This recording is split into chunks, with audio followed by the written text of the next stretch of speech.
When I asked James why he made a family card for his in-laws, he laughed and said, "They're my family, so they should have one, right? You got a problem with that?"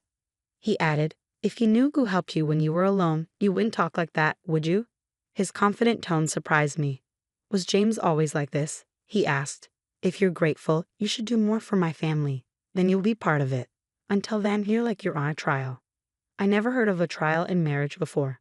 James explained. I was silent. "It means you're not fully part of the family yet. If you don't like it, you can leave any time. For now, our family is just the six of us." I was shocked.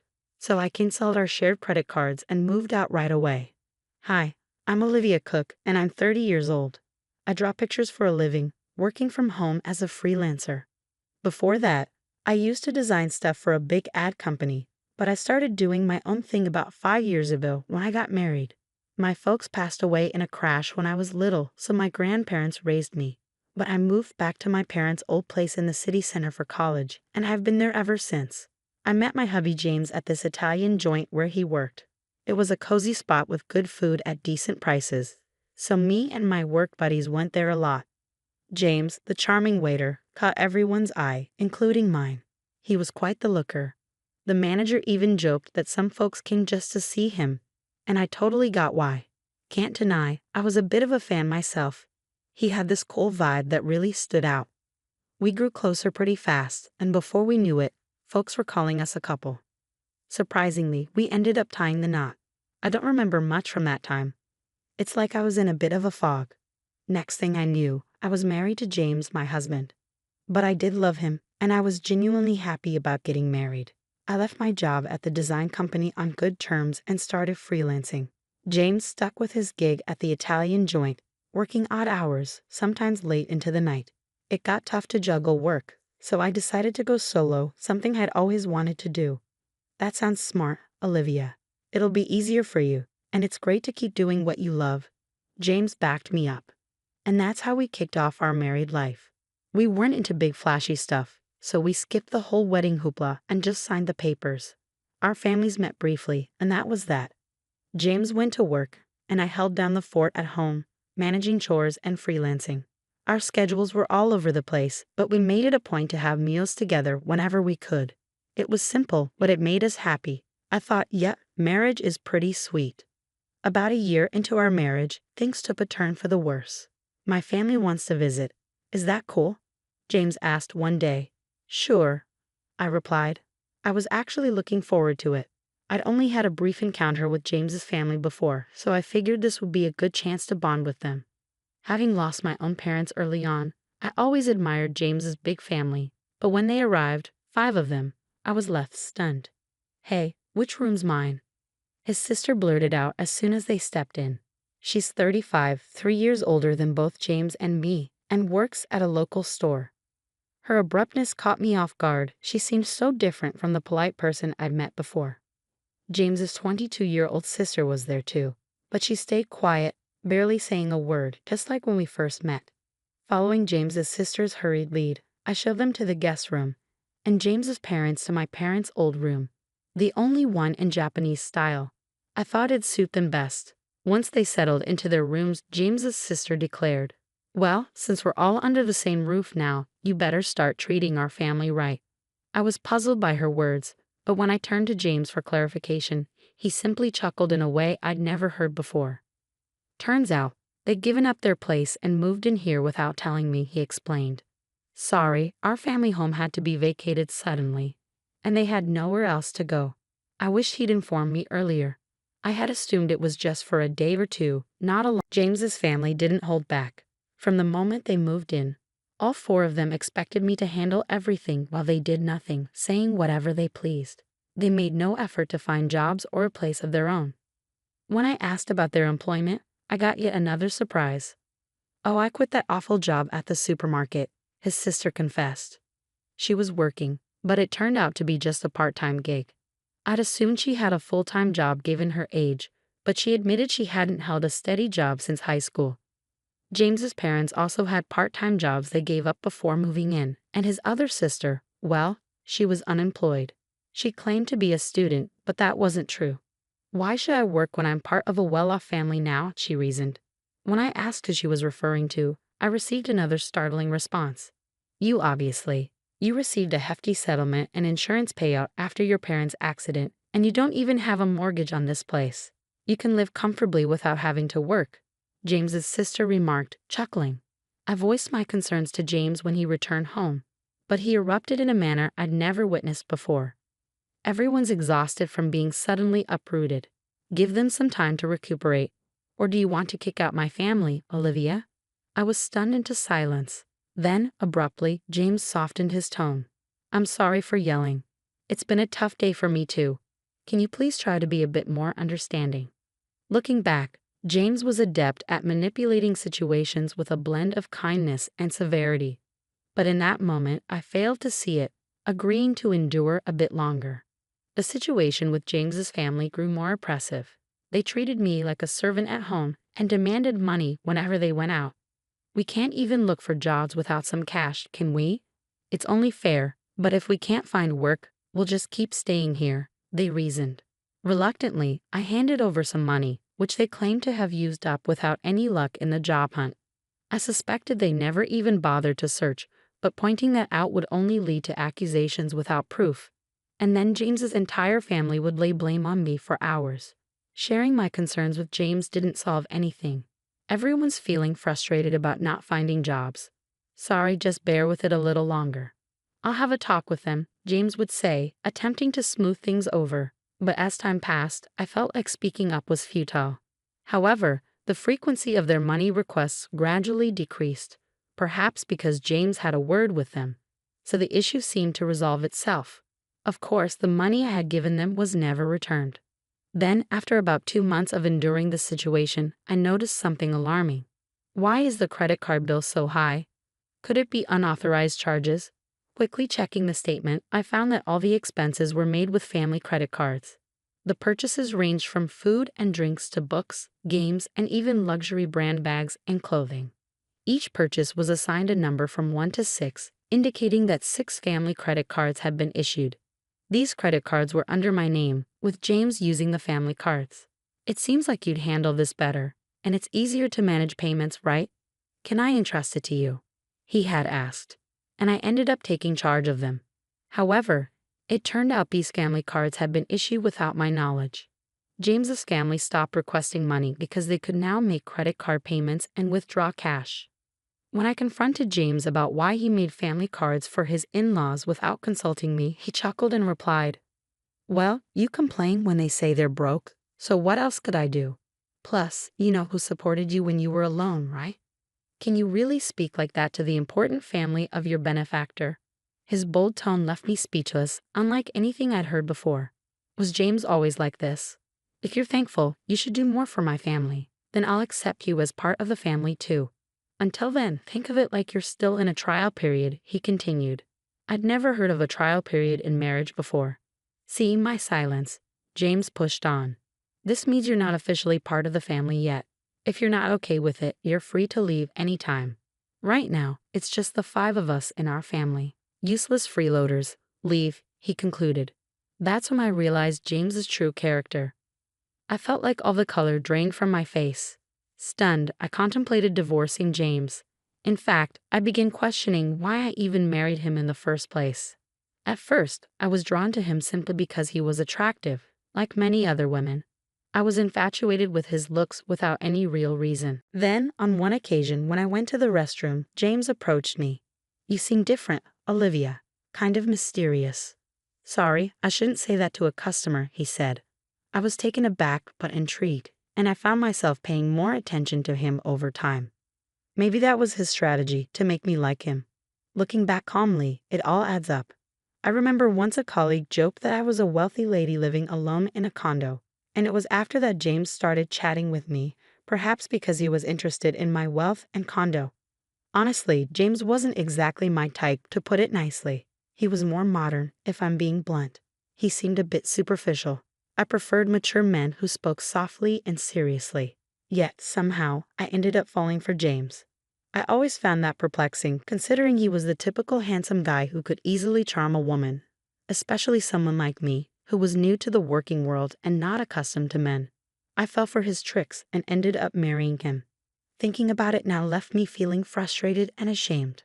I wanted to lash out and break things around the house, but I knew better than to act on that impulse. Instead, I resolved to seek revenge. To accomplish that, I had to endure this situation a while longer, much like James manipulated me. My plan was to gain control over his entire family. The condo we lived in was purchased by my father with a mortgage shortly after I was born. It wasn't very costly back then, but with the rapid development of the area and the addition of a new shopping center nearby, it's now considered a luxury residence. My parents, hopeful for more children, invested in a spacious condo. That's why there's enough space, even with James's family moving in. However, despite its ample size, having James's family around proved to be a nuisance for me, especially while working from home. I endured it solely for the sake of revenge. As James's sister pointed out, there's no mortgage payment for this condo. When I was 4, both of my parents tragically died in a car accident. They were returning from my paternal grandfather's funeral when they collided with a speeding car on the freeway. I was supposed to accompany them that day, but I had caught the flu that was circulating and had a high fever. Consequently, my maternal grandparents came to the condo where we resided with my parents to care for me, leaving me as the sole survivor. The mortgage payments were covered by the group credit life insurance, so the only housing costs I incurred were the management fees and property taxes. Upon seeing the amount, James proposed contributing just a bit more than that to our household expenses. Since there's no mortgage, if I pitch in that much, we should be able to manage with Olivia's income, right? We'll each use our own earnings for personal expenses. Sounds fair, doesn't it? He suggested. I agreed, thinking perhaps he had a point. Until then, I had been solely responsible for all expenses, so I believed his contribution would alleviate some of my burden. Looking back, it was naive of me, but at the time, I was blinded by my love for James and simply went along with whatever he proposed. James likely sees himself as the head of the household and the one providing for me, which is why he can so casually refer to me as a parasite. However, the reality was starkly different. I was the one footing most of the bills, covering expenses like utilities, groceries, social outings, and entertainment. Now, with 5 additional dependents in the household, managing with just my income was becoming impossible. I was eager to rid myself of this burden as soon as possible, but I feigned ignorance and endured it. Gritting my teeth, I watched as James's family freely indulged in shopping sprees, reminding myself that I would have the last laugh. Then, 5 months after making the decision to divorce, the moment to take action finally arrived. I'm exhausted. It's time to make a choice. It's either me or your family, I told James, presenting him with an ultimatum. He was taken aback, but I pressed on without hesitation. None of your family members lift a finger to help around the house. They just dump all their chores on me. You know I work from home. I'm not idly passing the time. Yet they treat me like a freeloader and belittle me, claiming you're the one supporting me. I've had enough. I cried as I confronted James. His response was a smirk. Then you should leave. Didn't I warn you before? You're not truly part of this family yet. Giving up now means you haven't earned your place in it, he retorted. I feigned shock as I looked at him. What's surprising? If you can't tolerate my family, then it's you who must leave. And since I'm not to blame, I'll take this apartment as alimony and I'll claim half of your savings as part of the property settlement. Ah, so that was his scheme all along. That's why his entire family had been hounding me, attempting to drive me away. I had suspected it, but hearing it articulated so plainly still came as a shock. It was someone I had once loved and married, but thanks to this revelation, I made up my mind. Fine, I declared, resolved to divorce James. But this condo belongs to me, and I'm not at fault either. What did you say? The grounds for the divorce are your family moving in without my consent and your family disrespecting me, I asserted firmly to James. He'd appeared taken aback by my outright rejection of his terms, not expecting such defiance. It was understandable, as I had always acquiesced to his demands since our marriage. Recalling those moments filled me with anger. I can't stand another moment with you all, so I'll leave now. But be prepared to vacate as well. This is ridiculous. This is our home. We won't leave. Ever heard of tenant rights? You can't just evict us from our own home, James shouted. Ignoring his protests, I left the house and sought refuge at my grandparents' home. I divulged everything to them and requested shelter until matters were resolved. My grandparents were appalled by what I had endured and scolded me for not seeking their counsel sooner. With tears in their eyes, they embraced me. "I'm sorry, Grandma, Grandpa. I know I worried you, but I'll be all right now," I reassured them, forcing a laugh through my tears. The day after I left the apartment, James wasted no time in contacting me. "What's all this about? What mail are you talking about?" He inquired about the certified letter. I was impressed by how swiftly things were progressing. I had entrusted the divorce proceedings to a lawyer, and upon informing them of my departure yesterday, they had arranged for everything to be handled promptly today. "I'm not paying any alimony, and I'm not leaving the condo," James asserted. However, legally he was obligated to pay, and he had no right to remain in the apartment. "What do you mean? The condo is jointly owned since we're married. If that's your stance, then compensate me for half its value to buy out my share," he insisted, making an absurd claim. "Continuing this discussion is futile. Please communicate through my lawyer from now on," I stated firmly, ending the call. I anticipated he would likely call again the next day, but I had no desire to engage in further conversation that day. As expected, he rang me the following morning. "What's all this about?" He repeated the same line as the day before, displaying a lack of originality. "What mail are you referring to? The card's not working." "What did you do?"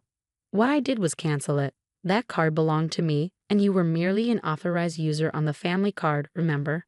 Indeed, before leaving the house, I had transferred all the accounts linked to that card to another one and terminated it. Naturally, the family cards would cease to function when I canceled mine. "I was the one covering the expenses," I explained. "Yes, you covered the management fees and property taxes for the first 4 months only. It's not substantial, but I can deduct that from the alimony if you prefer," I mocked him. I heard some muffled shouting from the other end of the line. That's right, James had only paid the agreed amount for just 4 months. He had concocted various excuses about work and other matters, always finding a pretext to postpone payment. Then he abruptly ceased all payments. If he forgot and assumed he was still paying, that's quite a lapse in memory, but I didn't concern myself with it anymore. He's someone I'm severing ties with. His memory holds no significance to me. That's the situation, so please reimburse your share of the living expenses I've been covering. I've meticulously documented our household expenditures, which I'll utilize as evidence to equitably divide our savings. It's marital property, he insisted. "Yes, understood. Let's divide it accordingly," I acquiesced. He concluded the call with a reminder not to overlook it. A few days later, he called again with the same inquiry. I realized they were not only deficient in memory but also in vocabulary. "What do you mean by the division of shared property? Why is it 0? You must be swimming in cash from your parents' insurance and alimony," he alleged. "Ah, so that's what they assumed." I patiently clarified that my pre-marriage savings were not part of the shared property, and since we had accumulated no savings during our marriage, it naturally amounted to 0. "Don't accuse me of deceit. If you doubt my honesty, why not seek advice? Henceforth, kindly communicate through my attorney. I won't engage in direct communication with you any longer. Farewell," I declared, then terminated the call and blocked James' number. 1 month after my departure, James and his family finally vacated the apartment, not due to a change of heart, but because they could no longer sustain their lifestyle. Predictably, James's income alone couldn't support a family of 5. Accustomed to lavish spending with my card, asking them to tighten their belts was out of the question. I had intentionally allowed them to use the card for this purpose, knowing it would lead to this outcome. His family began badgering James for shopping funds, and when he refused, they resorted to pilfering from his wallet. Even in his anger, they blamed him for my departure. To compound their troubles, the utilities, electricity, gas, and water, were all disconnected. Of course, I had arranged for this since I had no intention of residing there. James attempted to have the utilities swiftly reinstated by phone, but since the house was in my name, no one else could restore them if the owner had ordered their termination. During the scorching summer and early autumn, his family struggled to endure the sweltering heat and eventually vacated the condo. Their destination, I neither knew nor cared. James endeavored to persist until the end, but he ultimately capitulated due to the absence of electricity and the inability to bathe. The divorce proceedings progressed more rapidly than anticipated, not because James had a change of heart, but because of his blunders. He betrayed our marriage by pursuing someone else. Perhaps assuming he could swiftly remove me from the picture, he boasted about owning a luxurious downtown apartment, using it as bait to attract younger women. It's astonishing he engaged in such behavior with his family present, but it wasn't out of character for him, so they turned a blind eye. Prior to departing, I had discreetly installed cameras throughout the house, capturing all the evidence. Perhaps he underestimated me, but his disrespect was undeniable. He brought his family into my home without consent, racked up expenses on a family card, and left me with a bill, ousted me, and engaged in infidelity. I demanded significant compensation and alimony for these transgressions. When James saw the amount, he visibly paled and begged desperately for reconciliation. However, I harbored no such intentions.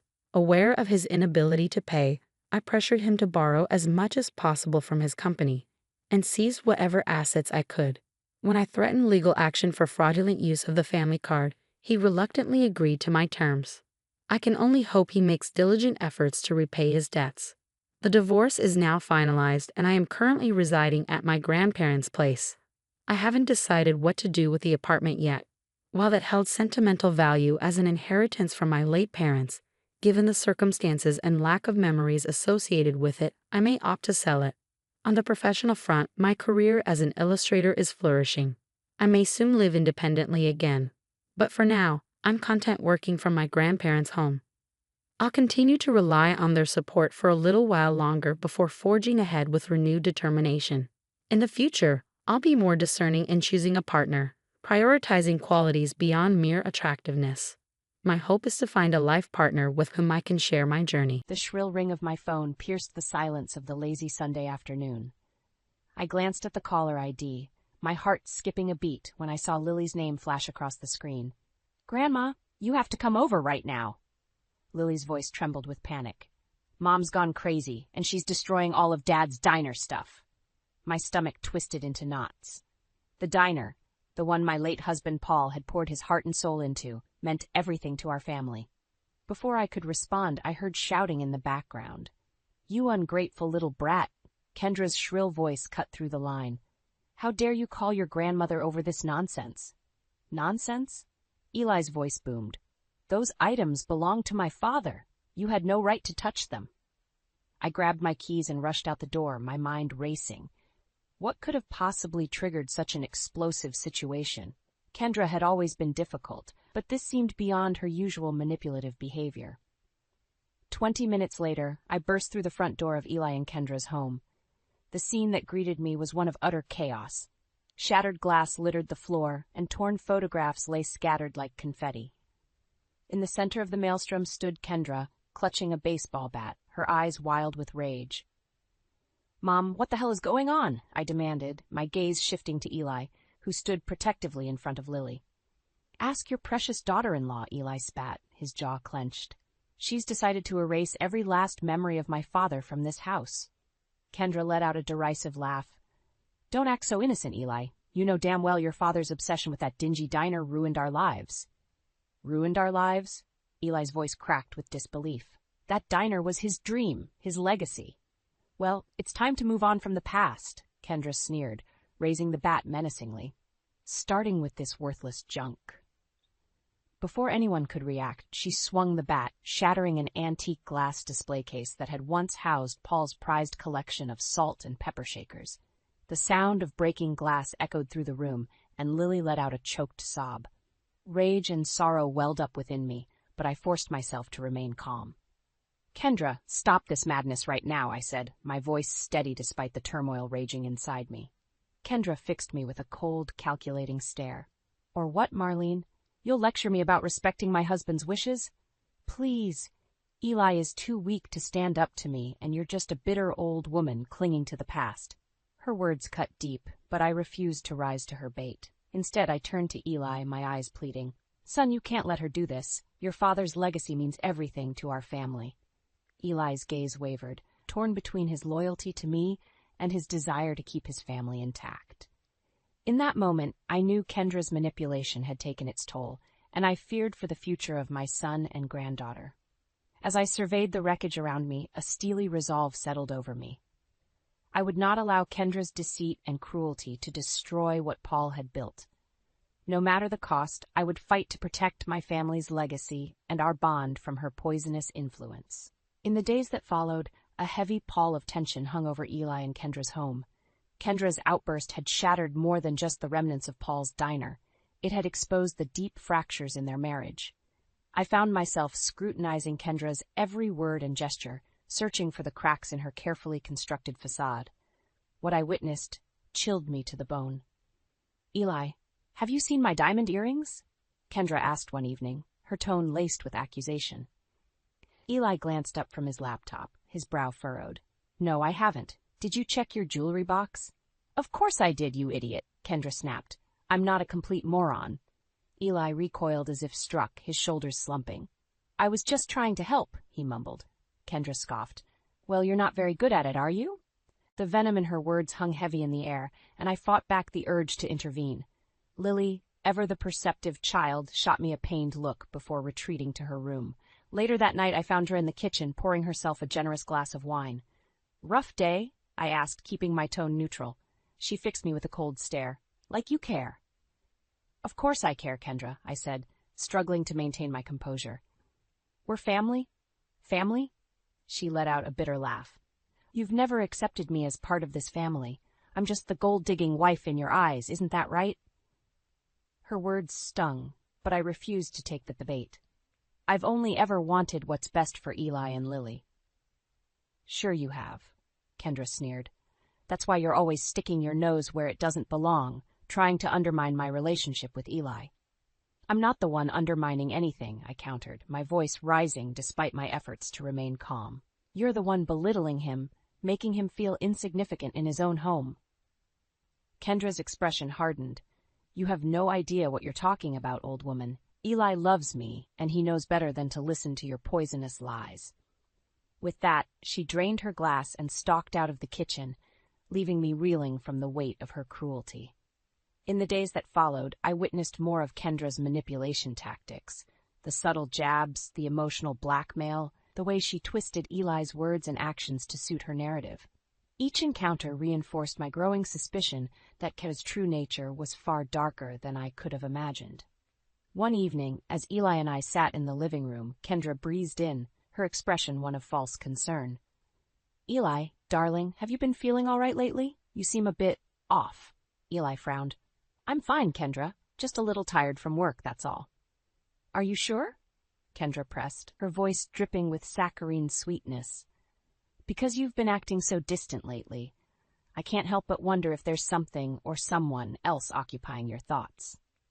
Eli's eyes widened, and he opened his mouth to protest, but Kendra held up a perfectly manicured hand. "Don't worry, sweetheart," she purred.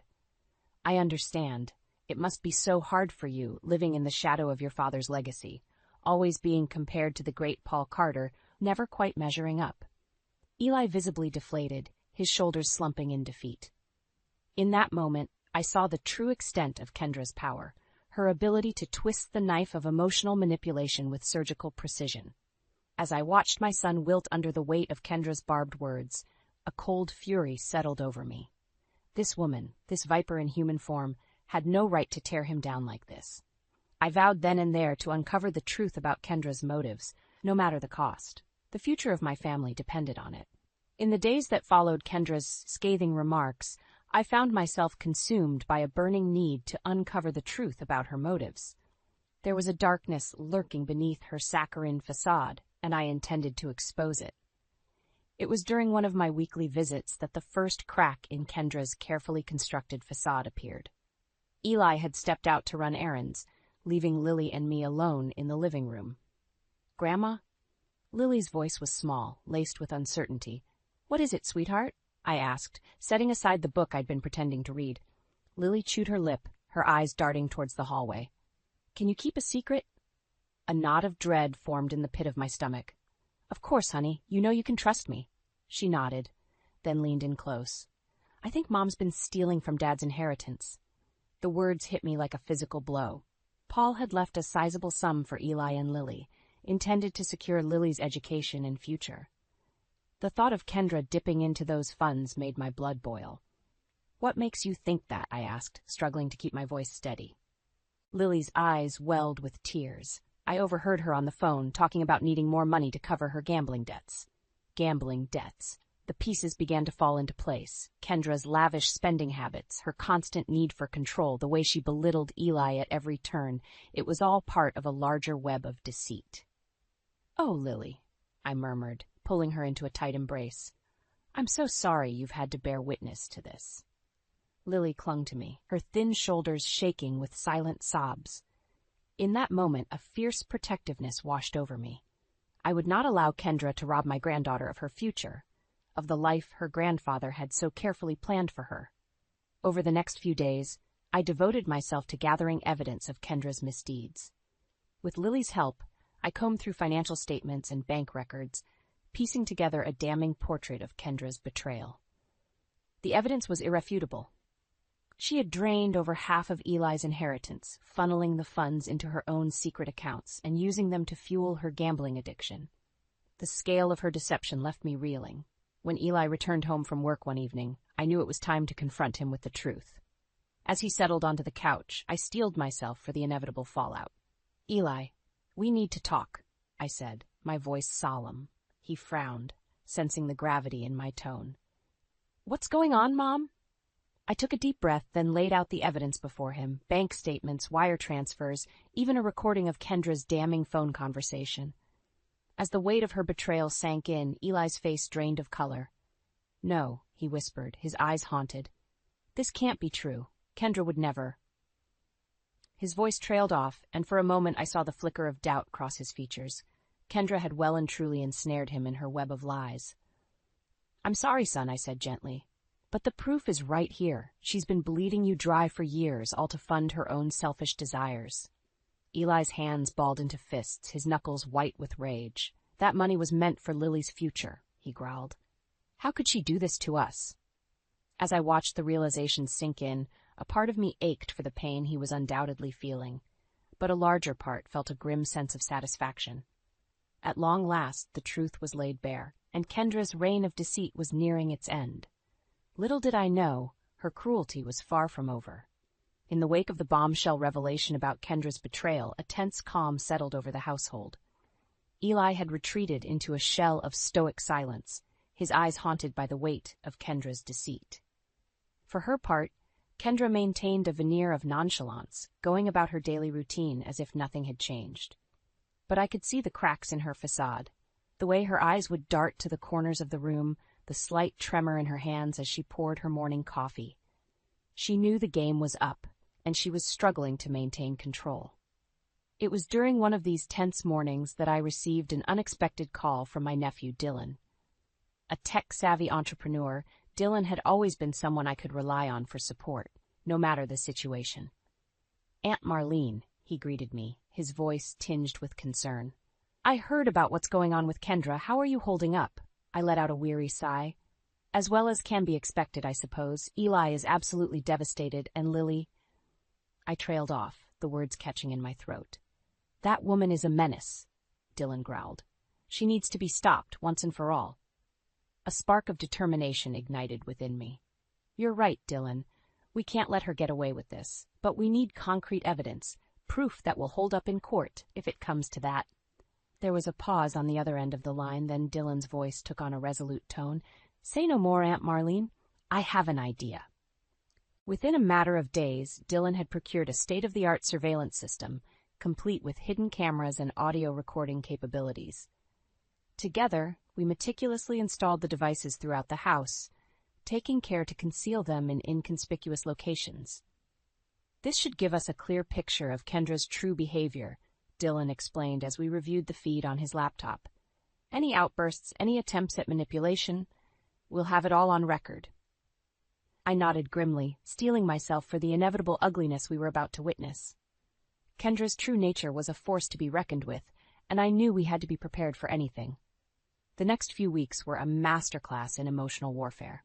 Through the lens of the hidden cameras, I bore witness to Kendra's escalating campaign of cruelty and manipulation.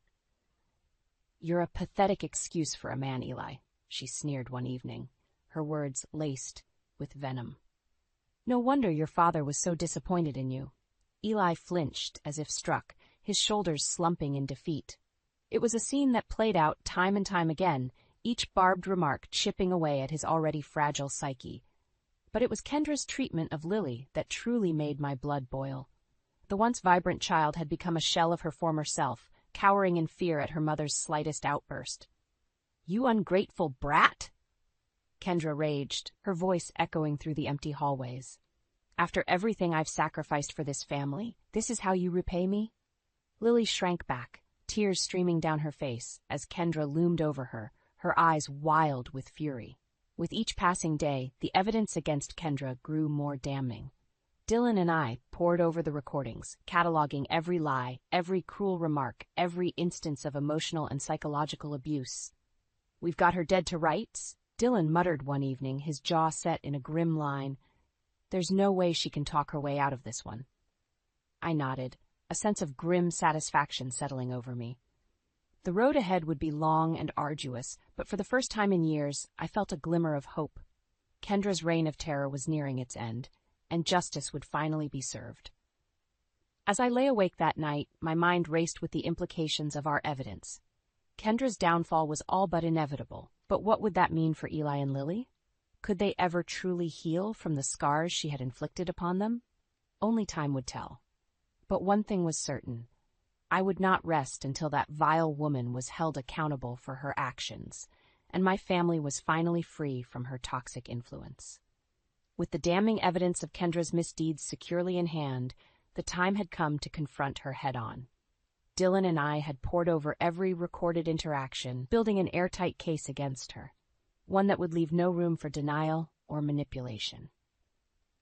As I steeled myself for the impending showdown, a part of me still clung to the faint hope that Kendra might see reason, that she might finally admit to her betrayal and spare our family further anguish. But deep down, I knew better than to expect such a concession from someone as callous and self-serving as her. It was a crisp autumn morning when I made my way to Eli and Kendra's house, the weight of the situation pressing heavily upon my shoulders. Eli was at work, and Lily was at school, a strategic move on my part to ensure our confrontation remained private, at least initially. Kendra answered the door with her usual air of feigned nonchalance, her perfectly coiffed hair and immaculate makeup serving as a stark contrast to the turmoil brewing beneath the surface. "Marlene," she greeted me, her smile saccharine sweet. "To what do I owe the pleasure of this unexpected visit?" I met her gaze head-on, unwavering in my resolve. "Cut the act, Kendra. We both know why I'm here."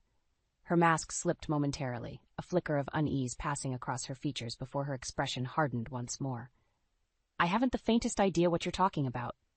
"Don't play dumb with me," I snapped, my patience wearing thin. "I know about the money, the gambling debts, all of it." Kendra's eyes narrowed to dangerous slits. "So the old hag has been snooping around, has she? I should have known you'd try to turn Eli against me." "I didn't have to turn anyone against you," I countered. "Your own actions did that well enough." For a moment we stood in tense silence, the air crackling with unspoken accusations and resentments. Finally, Kendra let out a bitter laugh. "All right, Marlene, you've made your point," she conceded, her voice dripping with contempt. "What is it you want from me? A tearful confession? A promise to change my ways?" I steeled myself, knowing that what I was about to say would irrevocably alter the course of our lives. "I want you to come clean to Eli," I stated, my voice firm and unwavering. "Tell him the truth about what you've done, about the money you've stolen from him, from Lily's future." Kendra's eyes widened in genuine surprise, and for a fleeting moment, I caught a glimpse of the fear lurking beneath her carefully constructed facade. "And if I refuse?" she challenged, her voice edged with defiance. I met her gaze unflinchingly. "Then I'll have no choice but to expose you myself, with proof." Kendra's lips curled into a sneer. "You wouldn't dare." Without a word, I reached into my purse and withdrew a slim folder filled to the brim with printouts of bank statements, wire transfers, and transcripts of her recorded conversations, a damning paper trail of her deceit. As Kendra flipped through the pages, her face paled and her hands began to tremble. "Where did you get these?" she hissed, her eyes blazing with fury. "That's not important," I replied calmly. "What matters is that I have the evidence to back up my claims. evidence that would hold up in a court of law if necessary. Kendra's jaw clenched, and I could see the wheels turning in her mind as she weighed her options. Finally, she lifted her chin defiantly. "You think you've won, don't you?" she sneered. "Well, you're sorely mistaken, old woman. I'm not going anywhere, and Eli certainly isn't going to believe your lies over my word." A bitter laugh escaped my lips. We'll see about that, Kendra, we'll see." As I turned to leave, a sense of grim determination settled over me. The battle lines had been drawn, and there would be no turning back. Kendra had been given her chance to come clean, to salvage what little remained of her dignity and integrity. But in true Kendra fashion, she had chosen the path of self-destruction, hurtling headlong towards a reckoning that would shake the very foundation of our family. And I would be there, ready and waiting to ensure that justice was finally served. The days following my ultimatum to Kendra were fraught with tension, each hour ticking by like a countdown to an inevitable explosion. Dylan and I had meticulously compiled our evidence, ensuring that every shred of Kendra's deceit was laid bare, incontrovertible proof of her betrayal. As for Kendra herself, she maintained a veneer of cool indifference, going about her daily routine as if nothing were amiss. But I could see the cracks in her facade. The way her eyes would dart nervously towards the corners of the room, the slight tremor in her hands as she poured her morning coffee. She knew the reckoning was coming, and she was bracing herself for the fallout. It was a crisp autumn evening when everything finally came to a head. Eli had just returned from work, his shoulders slumped with the weight of the world, when I made my move. "Son, we need to talk," I said, my voice heavy with gravity. Eli frowned, sensing the urgency in my tone. "What's going on, Mom?" I took a deep breath, steeling myself for what was to come. "It's about Kendra." At the sound of her name, Kendra's head snapped up, her eyes narrowing into dangerous slits. But before she could interject, I pressed on. "I know what she's been doing, Eli," I stated, my voice unwavering. "I know about the money she's stolen, the gambling debts she's racked up, all of it." Eli's brow furrowed in confusion, his gaze darting between Kendra and me. "What are you talking about?" With a grim sense of determination, I laid out the evidence before him, bank statements, wire transfers, even transcripts of Kendra's recorded conversations. As the weight of her betrayal sank in, Eli's face drained of color, his shoulders slumping in disbelief. "No," he whispered, his voice cracking with anguish. "Kendra, please tell me this isn't true." Kendra's lips curled into a sneer, her eyes blazing with defiance. "Of course it's not true, darling," she purred, her voice dripping with saccharine sweetness. "Your mother is just a bitter old woman, grasping at straws in a desperate attempt to turn you against me." But even as the words left her lips, I could see the flicker of doubt in Eli's eyes. The evidence was damning, undeniable, and we both knew it. "Don't listen to her lies, Eli," I implored, my voice thick with emotion. "Look at the proof, right here in front of you. She's been bleeding you dry for years, all to fuel her own selfish desires." Kendra let out a derisive laugh, her perfectly manicured nails digging into the flesh of her palms. "You're pathetic, Marlene, truly pathetic. Eli knows better than to believe your poisonous lies." But even as the words left her lips, I could see the cracks in her facade deepening, her mask of confidence slipping ever so slightly. Eli's gaze shifted between us, his eyes haunted and conflicted. I could see the internal struggle playing out across his features, the battle between his unwavering devotion to Kendra and the undeniable truth staring him in the face. Finally, after what felt like an eternity, he lifted his head, his jaw set in a grim line. "Tell me the truth, Kendra," he said, his voice low and strained. "Please, just tell me the truth." For a moment, Kendra remained silent, her chest rising and falling with each ragged breath. Then, to my utter astonishment, her composure shattered. "Fine," she spat, her eyes ablaze with fury. "Yes, I took the money. Every last cent of that pathetic inheritance your father left behind. And you know what? I don't regret a damn thing." The words hung heavy in the air, a palpable weight pressing down upon us all. Eli recoiled as if struck, his face contorting with a mixture of anguish and rage. "How could you?" he choked out, his voice barely above a whisper. "That money was meant for Lily, for her future." Kendra's lips curled into a cruel sneer. "Lily, please. That ungrateful brat doesn't deserve a cent of that money. She's just as weak and pathetic as you are." In that moment, something shifted within Eli, a steely resolve that I had never seen before. He straightened his shoulders, his eyes blazing with a newfound determination. "Get out," he growled, his voice trembling with barely contained fury. "Get out of my house and never show your face here again." Kendra's eyes widened in disbelief, her mask of bravado crumbling before our very eyes. "You can't be serious," she sputtered, her voice tinged with desperation. "Eli, think about what you're doing." But Eli remained unmoved, his gaze unwavering. "I said get out, now." For a moment it seemed as though Kendra might protest further, but the look in Eli's eyes must have given her pause.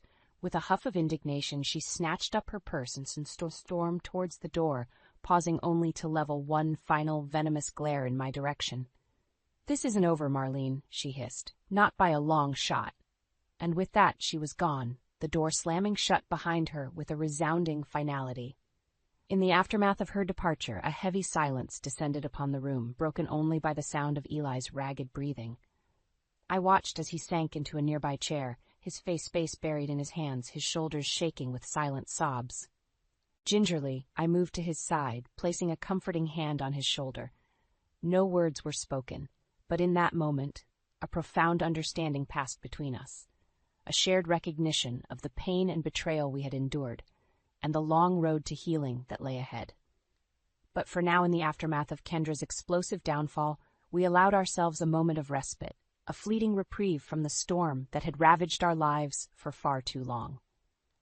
The battle had been won, but the war was far from over. In the days following Kendra's explosive departure, a fragile calm settled over our household. Eli and Lily retreated into a shell of stoic silence, their faces etched with the weight of Kendra's betrayal. As for me, I found myself oscillating between a sense of grim satisfaction and a nagging unease. Kendra's parting words, "This isn't over, Marlene," echoed in my mind like a sinister refrain, a harbinger of the turmoil yet to come. I knew better than to underestimate her capacity for cruelty and manipulation, and as the days ticked by, I couldn't shake the feeling that she was biding her time, plotting her next move. It was a crisp autumn morning when the other shoe finally dropped. I had just settled in with a cup of coffee, savoring the rare moment of peace, when my phone rang. The caller ID displayed an unfamiliar number, but something in my gut told me to answer. "Hello?" I said cautiously. "Marlene Carter?" The voice on the other end was clipped, professional. "Speaking. This is Stephanie Andrews from the law offices of Blackwell and Associates. I'm calling to inform you that my client, Kendra Carter, will be filing for full custody of her daughter, Lily." The words hit me like a physical blow, stealing the breath from my lungs.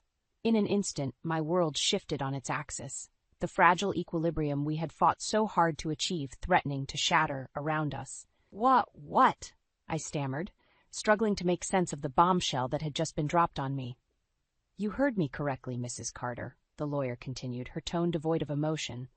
"Mrs. Carter is seeking full legal custody of her child, effective immediately. I would advise you and your son to prepare accordingly." Before I could formulate a response, the line went dead, leaving me reeling in the wake of Kendra's latest salvo. With trembling hands, I dialed Eli's number, my heart pounding in my chest. He answered on the third ring, his voice thick with concern. "Mom? What's wrong?" "It's Kendra," I choked out, the words catching in my throat. "She's filing for full custody of Lily." There was a beat of stunned silence, then Eli's voice cracked with anguish. "No. Oh, God, no. She can't do this, not after everything she's put us through." "I'm afraid she can, and she is," I said grimly. "We need to prepare ourselves, Eli. This is going to get ugly." And ugly it was. In the weeks that followed, Kendra unleashed a full-scale legal onslaught, her team of high-priced lawyers working tirelessly to paint her as the wronged party, the devoted mother unjustly torn from her child. Eli, bless his heart, fought back with every ounce of his being, but the strain was beginning to show. Dark circles shadowed his eyes, and his once vibrant spirit seemed to deflate with each passing day. "How can she do this?" he raged one evening, his fists clenched in impotent fury. "After everything she's put Lily through, how can she claim to be the fit parent?" I placed a comforting hand on his shoulder, my heart aching for his pain. "Because that's who Kendra is, son. She's a master manipulator, and she'll stop at nothing to get what she wants." Lily, bless her heart, remained a pillar of strength throughout the ordeal. But even her resilient spirit couldn't mask the fear and uncertainty that clouded her eyes whenever the subject of custody was broached. "I don't want to go with her, Grandma," she whispered one night, her small frame trembling with barely contained sobs. "She's awful, and she doesn't love me. Not really." "Oh, sweetheart," I murmured, pulling her close and stroking her hair. "I promise we're going to do everything in our power to make sure that doesn't happen." But even as the words left my lips, I couldn't shake the nagging sense of doubt that gnawed at the edges of my resolve. Kendra was a force to be reckoned with, and her thirst for vengeance knew no bounds. As the weeks bled into months, the legal battles raged on, each court appearance chipping away at our already fragile spirits. Kendra's lawyers were relentless, painting a picture of a devoted mother torn apart by the machinations of a bitter ex-mother-in-law and a resentful ex-husband. And through it all, Kendra herself remained the picture of polished composure, her perfectly coiffed appearance a stark contrast to the turmoil she was unleashing upon our family. It was during one particularly grueling court session that the tide began to turn.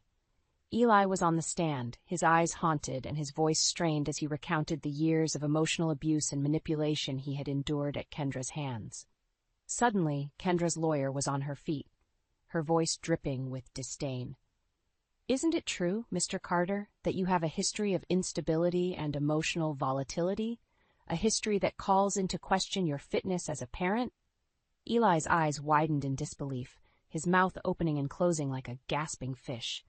But before he could formulate a response, a figure rose from the gallery, her voice cutting through the courtroom like a clarion call. "Objection! Your Honor!" Lily's voice rang out, strong and unwavering. "That's a lie, and you know it." All eyes turned towards the small figure standing defiantly in the aisle, her chin lifted in defiance. In that moment, she was the very embodiment of courage, a beacon of strength in the midst of our family's darkest hour. And as I watched her stand up to the forces that threatened to tear us apart, a renewed sense of determination washed over me. We would not be cowed by Kendra's lies and manipulations. Not now, not ever. The battle lines had been drawn, and we would fight, with every ounce of our being, to ensure that justice prevailed and our family remained intact. Come what may, we would emerge victorious. The courtroom was a powder keg of tension, the air thick with the weight of unspoken accusations and bitter resentments. Kendra sat poised and composed, her perfectly coiffed appearance a stark contrast to the turmoil roiling beneath the surface. As Lily's defiant words echoed through the chamber, a hush fell over the gallery. All eyes were trained on the small figure standing before the bench, her chin lifted in unwavering defiance. "Young lady, you are out of line." Kendra's lawyer sneered, her voice dripping with disdain. "I would advise you to sit down and remain silent, unless you wish to be held in contempt." But Lily remained steadfast, her gaze unwavering. "I'm not going to be silent," she declared, her voice ringing out with a strength that belied her years. "Not when you're trying to tear my family apart with your lies." A murmur rippled through the gallery, and I felt a surge of pride swell within me.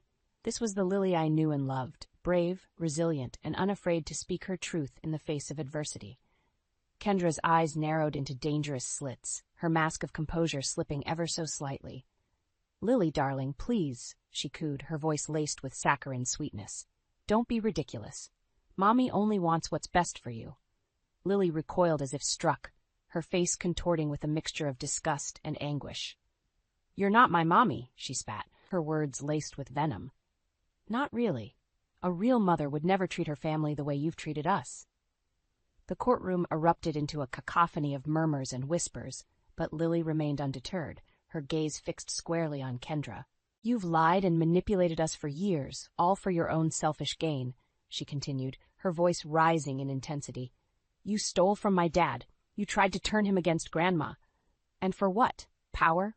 Some twisted sense of control?" Kendra's composure was rapidly unraveling, her perfectly manicured facade crumbling before our very eyes. "You ungrateful little brat," she hissed, her eyes blazing with fury. "How dare you speak to me like that? I'll show you." But Lily cut her off, her words ringing out like a clarion call. "No, Kendra, you've shown us exactly who you are. a selfish, manipulative monster who cares about nothing and no one but herself. A deafening silence fell over the courtroom, punctuated only by the sound of Kendra's ragged breathing. For a moment, it seemed as though the world had ground to a halt, suspended in a state of disbelief at the seismic shift that had just occurred. Then, like a dam bursting, the floodgates opened. Testimony after damning testimony poured forth, each one painting a vivid portrait of Kendra's cruelty and deceit. Witnesses, friends, neighbors, even former business associates lined up to recount their own experiences with her manipulation and emotional abuse. As the evidence mounted, Kendra's composure crumbled entirely. Her once immaculate appearance grew disheveled, her makeup smeared by the tears of impotent rage that streaked her cheeks. Finally, after what felt like an eternity, the judge cleared his throat, his voice cutting through the charged atmosphere like a knife. In light of the overwhelming evidence presented today, he intoned, his gaze sweeping over the courtroom, I have no choice but to rule in favor of Mr. Carter retaining full custody of his daughter, Lily. A collective gasp rippled through the gallery, quickly giving way to a swell of elated murmurs and whispered exclamations. Beside me, Eli sagged with relief, his shoulders trembling with the force of his emotions. Thank God, he breathed, his voice thick with unshed tears. Thank God. As my gaze fell upon Kendra, huddled in the witness stand with her head bowed in defeat, I knew that our ordeal was far from over. This was merely the first step in a long and arduous journey towards healing and reconciliation. In the days and weeks that followed, we began the painstaking process of piecing our lives back together. Kendra, her claws finally clipped, retreated into the shadows, a hollow shell of her former self, stripped of her power and influence. Eli and Lily, on the other hand, blossomed like flowers emerging from the thawing ground after a long, harsh winter. With each passing day, I witnessed their spirits grow stronger, their once guarded smiles more frequent and genuine. And through it all, I remained their steadfast anchor, a beacon of unwavering support and guidance as they navigated the choppy waters of their newfound freedom. It was a crisp autumn morning when Eli broached the subject of reopening the diner, the very same establishment that had been the catalyst for so much of our family's turmoil. I want to do it, Mom, he said, his eyes alight with a determination I hadn't seen in years. I want to restore Dad's legacy, to honor everything he built and believed in. Tears pricked at the corners of my eyes as I pulled him into a fierce embrace. I can't think of anything that would make your father prouder, son. And so, with Lily's enthusiastic support, we embarked on a new chapter, one that would see us rise from the ashes of Kendra's betrayal, stronger and more united than ever before.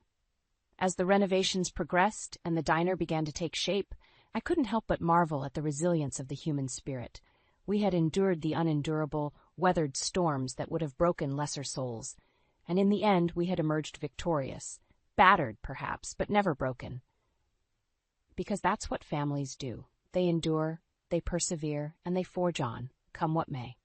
And as I stood amid the bustle of the newly reopened diner, surrounded by the laughter and chatter of happy customers, I knew that our journey had been worth every heartache, every setback.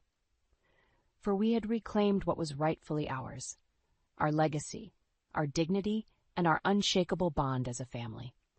And no force, not even the likes of Kendra Carter, could ever take that away from us again. I watched my brother raise his champagne glass, that familiar smirk playing across his face, and felt my stomach drop. Something in his eyes told me this wasn't going to be the touching family toast I'd hoped for when I spent $50,000 organising this casual family reunion at the Grand. My name is Charlie, and I've spent the last decade pretending not to notice the whispers, the side eyes, the constant reminders that at 36, I'm still single, still married to my work. As if building a multi-million-dollar luxury event, planning empire from scratch was something to be ashamed of. To my dear sister, Aston's voice carried across the room, wine-soaked and dripping with false warmth, who has everything except a real life. A few awkward chuckles rippled through the crowd. I kept my face neutral, years of handling difficult clients coming in handy. I mean, who needs love when you have spreadsheets, right? He continued, encouraged by Zoe's theatrical giggle from beside him. Who needs children when you have quarterly reports? And designer shoes, Zoe chimed in, her Instagram-ready smile never reaching her eyes. Though I suppose someone has to be the lonely workaholic of the family. My mother Tabitha tittered nervously, shooting me a look that clearly said, just laugh it off. The same look she'd given me for years whenever Aston needed just a little help with rent, or when Zoe required another small loan for her influencer wardrobe. I stood up slowly, smoothing my Valentino dress, the same one Zoe had borrowed last month for a sponsored post. You're right, Aston. I do have everything. I took the microphone from his hand, including the receipts. The room went dead silent. Let's see. I pulled out my phone, thumbing through my banking app with deliberate slowness. Last month's mortgage payment on your house, $4,200. The lease on Zoe's Range Rover, $1,100. The small business loan for your interior design firm, $75,000. I looked up, meeting their increasingly pale faces. Oh, and that Gucci bag you're carrying, Zoe, the one you told your followers was gifted by the brand, that was $3,600 from my account 2 weeks ago. Charlie! Aston stepped forward, his charm morphing into panic. This isn't the time. It's exactly the time, I cut him off, my voice steady. You know what successful workaholics are really good at, keeping immaculate records. Rachel, my best friend and business partner, was trying to hide her smile behind her wine glass. She'd been telling me for years to stop bankrolling their lifestyle. As of tonight, I continued, the Bank of Charlie is permanently closed. No more mortgages, no more car payments, no more funding your Instagram perfect life with my supposedly sad, lonely existence. Zoe's perfectly contoured face crumpled. You can't just... I am. I set the microphone down gently, and I did. Mom. Aston turned to Tabitha, who was clutching her pearls like a lifeline. Say something. But for once, our mother stayed silent, perhaps finally seeing what I'd known all along. Her golden child was nothing but fool's gold. I picked up my Birkin, paid for with my own money, thank you very much, and headed for the door. Behind me, chaos erupted. Zoe was crying about her followers. Aston was attempting damage control with their friends. Someone knocked over a champagne tower, the one I'd paid for, naturally. Charlie, wait, Aston called after me. We were just joking. You're taking this too seriously. I paused at the door, turning back one last time. You know what's really lonely, Aston? Realizing your own brother sees you as nothing but an ATM with a pulse. As I walked out into the cool night air, my phone buzzed with incoming texts. I ignored them all except one from Rachel. That was better than any revenge fantasy I've ever had. But you know they won't let this go easily, right? I smiled, sliding into my car. I'm counting on it, I typed back. Because here's the thing about being a so-called workaholic. We're really good at playing the long game, and tonight was just move one. The valet handed me my keys with a sympathetic smile. Poor kid had probably witnessed the whole thing. I slipped him an extra $100. I might be done bankrolling my family, but I'm not a monster. As I pulled away from the Grand, my phone lit up with Aston's face. Decline. Another call. Zoe, this time. Decline. A text from Mom. Please, let's talk about this. I turned my phone off completely and pointed my car toward home. For the first time in years, I felt lighter, cleaner, free. Let them panic. Let them scramble. The lonely workaholic was done playing family bank.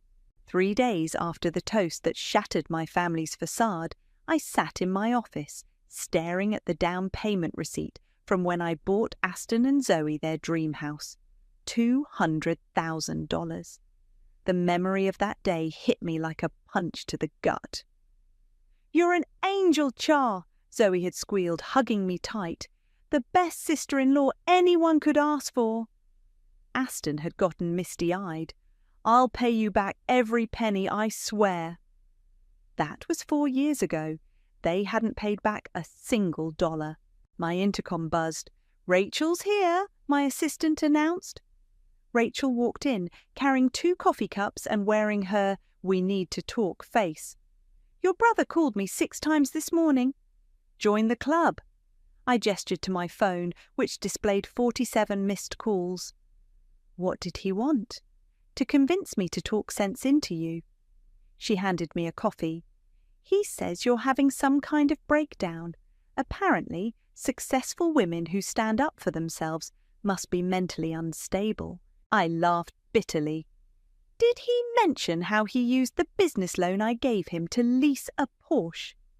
"No, but Zoe posted a cryptic Instagram story about toxic family members and setting boundaries. The irony is spectacular." Rachel perched on my desk. "Are you ready for what comes next? People like them, when you take away the money, you get the monster." My phone buzzed again. Aston's face filled the screen. "Answer it," Rachel urged. "On speaker. I want to hear this." I took a deep breath and hit accept. "Hello, Aston." "Finally." His voice was honey smooth, the way it always got when he wanted something. "We need to talk about what happened, sis. You clearly misunderstood."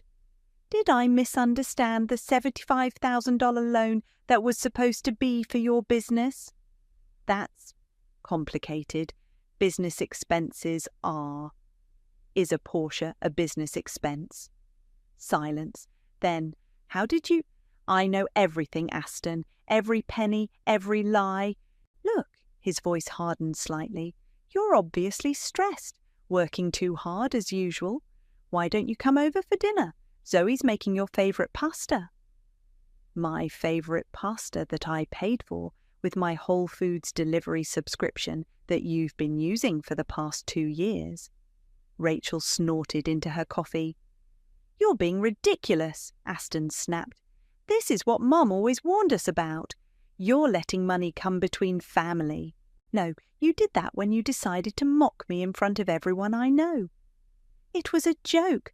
God, when did you become so sensitive?" "Probably around the same time you became so entitled." I kept my voice level. "The money is done, Aston. All of it. Figure out your own life." "You can't just—" "I can. I did. Goodbye." I hung up as he was mid-protest. Rachel slow clapped. "That was beautiful," she said. "But you know, this is just the beginning, right?" My computer pinged with a new email. From Mia, Zoe's cousin who worked in our accounting department. Subject line: "You need to see this." I opened it to find scanned documents from Aston's design firm. Expense reports, invoices, bank statements. My eyes widened as I scrolled. "Rachel," I said slowly, "look at these numbers." She leaned over my shoulder, then whistled low. "Holy shit! He's been cooking the books. These expenditures don't match what he reported to the bank. Or to you. The loan I gave him." I clicked through more documents. "He split it into multiple accounts, some under different company names." "That's fraud, Charlie." My phone buzzed with a text from Mum. "Please call your brother. He's very upset. You know how sensitive he is about money." I showed Rachel the message. She rolled her eyes. "Sensitive about money? He's sensitive about not having access to your money." "All these years," I said quietly, "Mum pushed me to take care of him. He's not as strong as you, Charlie. He needs help, Charlie. Family supports family, Charlie." I looked at the fraudulent documents on my screen. "Some support." Rachel squeezed my shoulder. "What are you going to do?" I forwarded Mia's email to my personal account, then to my lawyer. "I'm going to do what I do best." "Work? A plan." I smiled grimly. "They wanted to mock the workaholic? Let's show them what a workaholic can really do." My phone lit up again, Zoe this time, probably calling to play good cop after Aston's failed attempt. I declined the call and pulled up my banking app instead. Time to see exactly where every dollar had gone over the past 5 years, because if there's one thing I've learned in business, it's this: follow the money, and you'll find the truth. And I had a feeling my brother and his wife were about to learn just how expensive the truth could be. "Miss Charlie?" Mia hovered in my office doorway, clutching a stack of papers to her chest like a shield. "I found something else." I gestured for her to come in. Over the past week, Zoe's younger cousin had been surprisingly helpful, though I suspected she had no idea she was helping me build a case against her own family. "These came in for Zoe," Mia said, placing the papers on my desk. "She's still using our office address for her influencer deliveries." I picked up the first document, a contract for a $20,000 sponsorship deal with a luxury skincare brand. My address was listed as the business contact. "She asked me to forward everything to her," Mia continued, fidgeting with her sleeve. "But technically, since it's your address—" "Thank you, Mia." I started scanning the documents. "You did the right thing." My phone buzzed with a notification. Rachel had sent me a link to Zoe's latest Instagram post, a perfectly filtered photo of her looking pensively out a window, caption reading, "Sometimes toxic people reveal themselves when you finally stand in your truth. Boundaries. D. Healing. B. Family trauma." The comments were flooded with sympathetic responses. "Stay strong, Queen," and "Family can be so toxic. If they only knew." "There's something else," Mia said quietly. I think Zoe's been selling the PR packages she receives." I looked up sharply. "What do you mean?" "She gets all these free products from brands, right? But I've seen listings on her private Poshmark account, the same items marked as new with tags, selling for full price, while claiming they're gifted products in her sponsored posts." Mia nodded. "That's tax fraud," I said, pulling up Zoe's Instagram profile. Sure enough, there was a recent post showing her obsession with a $500 face cream, the same brand that had sent contracts to my office. "Gifted, ad gig sponsored," my intercom buzzed. "Caden is here to see you." Perfect timing. I'd been waiting for Aston's business partner to show up. "Thank you, Mia," I said. "Could you pull all of Zoe's delivery records from the past year, and any correspondence about sponsorship deals?" After she left, Caden walked in. He looked tired, his usually crisp suit slightly rumpled. "Charlie," he said, running a hand through his hair, "we need to talk about Aston." "Sit," I gestured to the chair across from me. "Tell me what's going on." "The numbers don't add up. Client payments, supplier invoices, nothing matches. I've been trying to make sense of it for months, but he keeps dodging my questions." I pulled out the documents Mia had found earlier. "Like these?" Caden's eyes widened as he looked them over. "Where did you get these?" "Does it matter? What matters is that my brother has been misusing funds, your company's funds, my investment." "I had no idea," he said quickly, "about any of it. The loan you gave us, he told me it was family money, inheritance." I laughed coldly. The only thing Aston inherited was an inflated sense of entitlement. My phone buzzed again. A text from an unknown number. "You might want to check who's really signing those company checks. Not all signatures are what they seem." I showed it to Caden. His face went pale. "The vendor payments," he muttered. I knew something felt off about them. Before I could respond, my email pinged. From Mia again. "Urgent. Found these in the mailroom." Attached were photos of credit card applications, all using my address, all in Zoe's name. She'd been using my business address to apply for cards, probably because her credit was shot. "Identity theft," I said out loud. "That's a new low, even for them." Caden looked sick. "Charlie, I swear I didn't know." "I believe you." I did. Caden had always been the responsible one. "But now you do know. What are you going to do about it?" He straightened his tie, something shifting in his expression. I'm going to need copies of everything you have. Planning to leave the sinking ship. Planning to do what I should have done months ago. He pulled out his phone. I have documents too.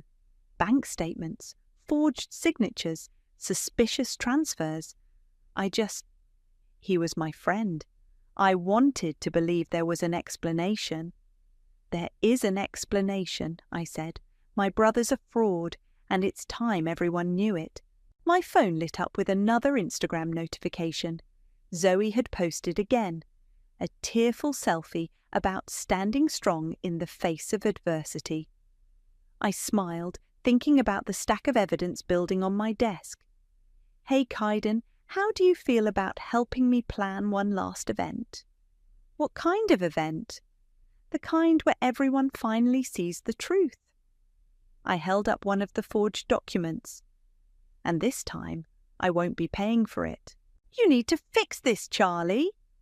My mother's voice crackled through the phone as I stood in the county records office. Your brother can barely sleep. Zoe's been crying for days. I'm a bit busy right now, Mom. I held the property deed to Aston and Zoe's house in my trembling hands. Actually, I'm looking at something very interesting. What could be more important than family? How about fraud? I snapped. Did you know when Aston filed the deed for the house I paid for, he listed himself as sole owner? My name isn't even on it. Silence on the other end. Mom? Well, she said carefully, he is the man of the house. It makes sense. It makes sense that he committed mortgage fraud with my money. Don't be dramatic. I'm sure there's a perfectly reasonable... My phone beeped with another call. The display showed a name I hadn't seen in 2 years. Josh. I have to go. I cut Mum off mid-rationalization. I'll call you later. I switched calls. Josh? Hey, Charlie. His voice was exactly as I remembered it. I saw Zoe's posts about family drama. Wanted to check if you're okay. That's thoughtful of you, I said flatly, especially since you're engaged to her friend Maria now. He coughed awkwardly. You heard about that? Instagram algorithm. Funny how it works. I tucked the deed into my bag. What do you really want, Josh? Look, there's something you should know. About Zoe? The records clerk called my name, waving another document. Hold that thought, I told Josh, walking to the counter. The clerk handed me a stack of financial records. Right on top was a loan application with my signature on it, a signature I had never made. Josh, I said slowly, what were you about to tell me about Zoe? He sighed heavily. Maria found some messages from when you and I were together. Zoe and I, the pieces clicked into place. The weird tension at family gatherings, the way Zoe always seemed to know things about my relationship with Josh that I hadn't told her. You were sleeping with my sister-in-law. It was a mistake, he said quickly. A stupid mistake, but with everything coming out now. Save it. I photographed the forged signature. Thanks for the info, Josh. Give my best to Maria. I hung up and immediately called Rachel. Remember when you said taking away the money reveals the monster? I said when she answered. Well, the monster's been busy, very busy. What did you find? Forged signatures, hidden loans, and apparently Zoe was sleeping with Josh while he and I were together. Rachel swore colourfully. Want me to ruin her? Not yet. I walked out of the records office into the bright afternoon sun. First, I need to talk to someone. 20 minutes later, I sat across from Kaiden in a quiet coffee shop. I found these this morning. He slid a folder across the table.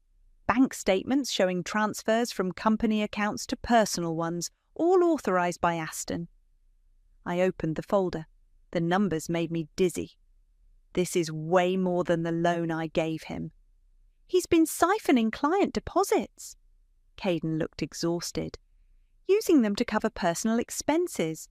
The Porsche, Zoe's shopping sprees, vacations. My phone buzzed with a text from Mia. More packages came for Zoe.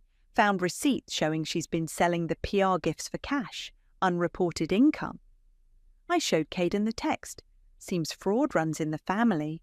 What are you going to do? Before I could answer, my mother burst into the coffee shop, Aston trailing behind her. "This has gone far enough," she announced, drawing stares from other customers.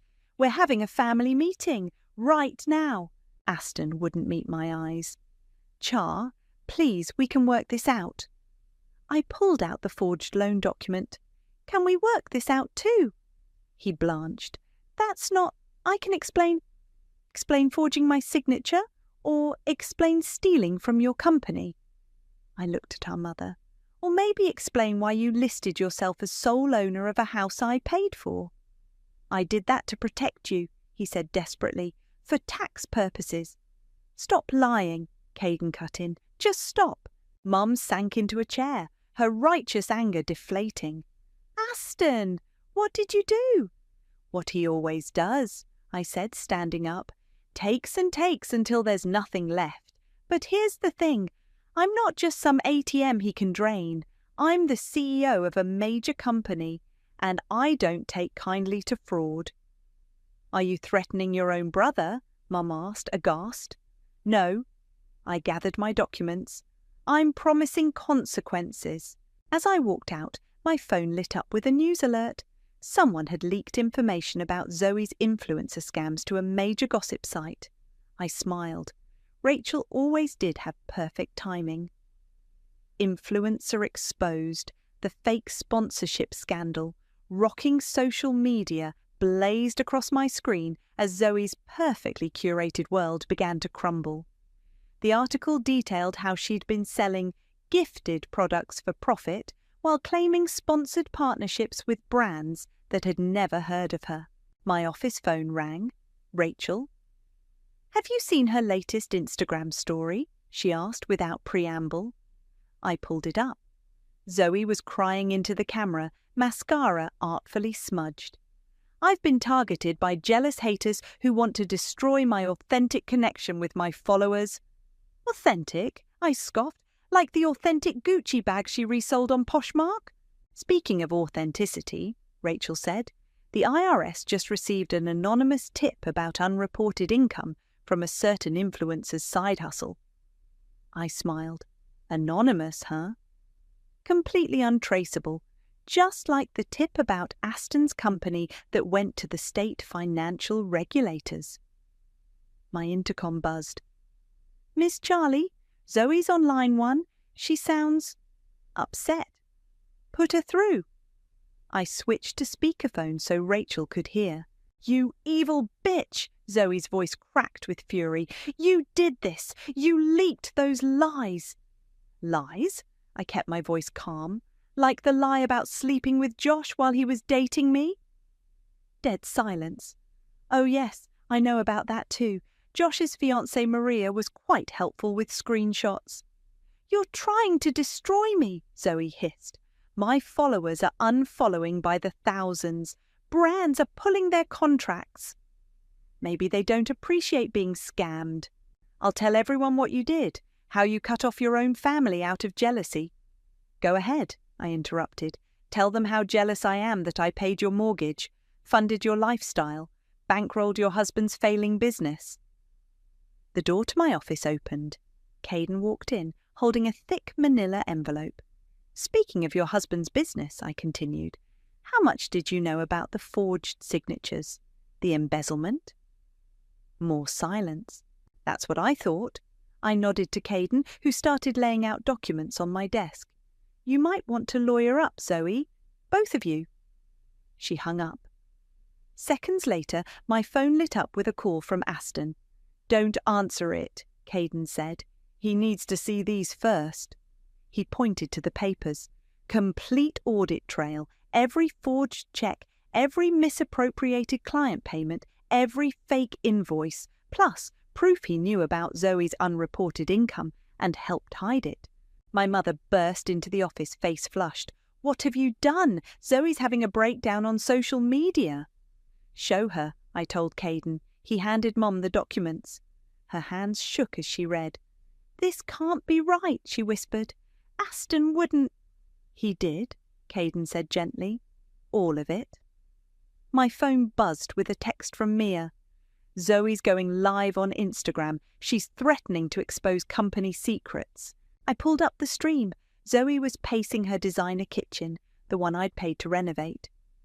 My toxic sister-in-law thinks she can silence me, she was saying, mascara now completely ruined. But I know things about her company. The stream suddenly cut off. What happened? Mum asked. Rachel's voice came through my speaker.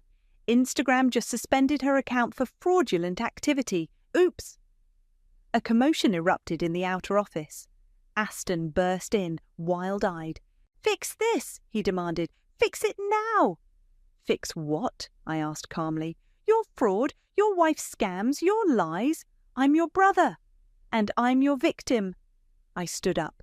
The DA's office has copies of everything. So does the IRS. You have 10 days to vacate the house before they move in.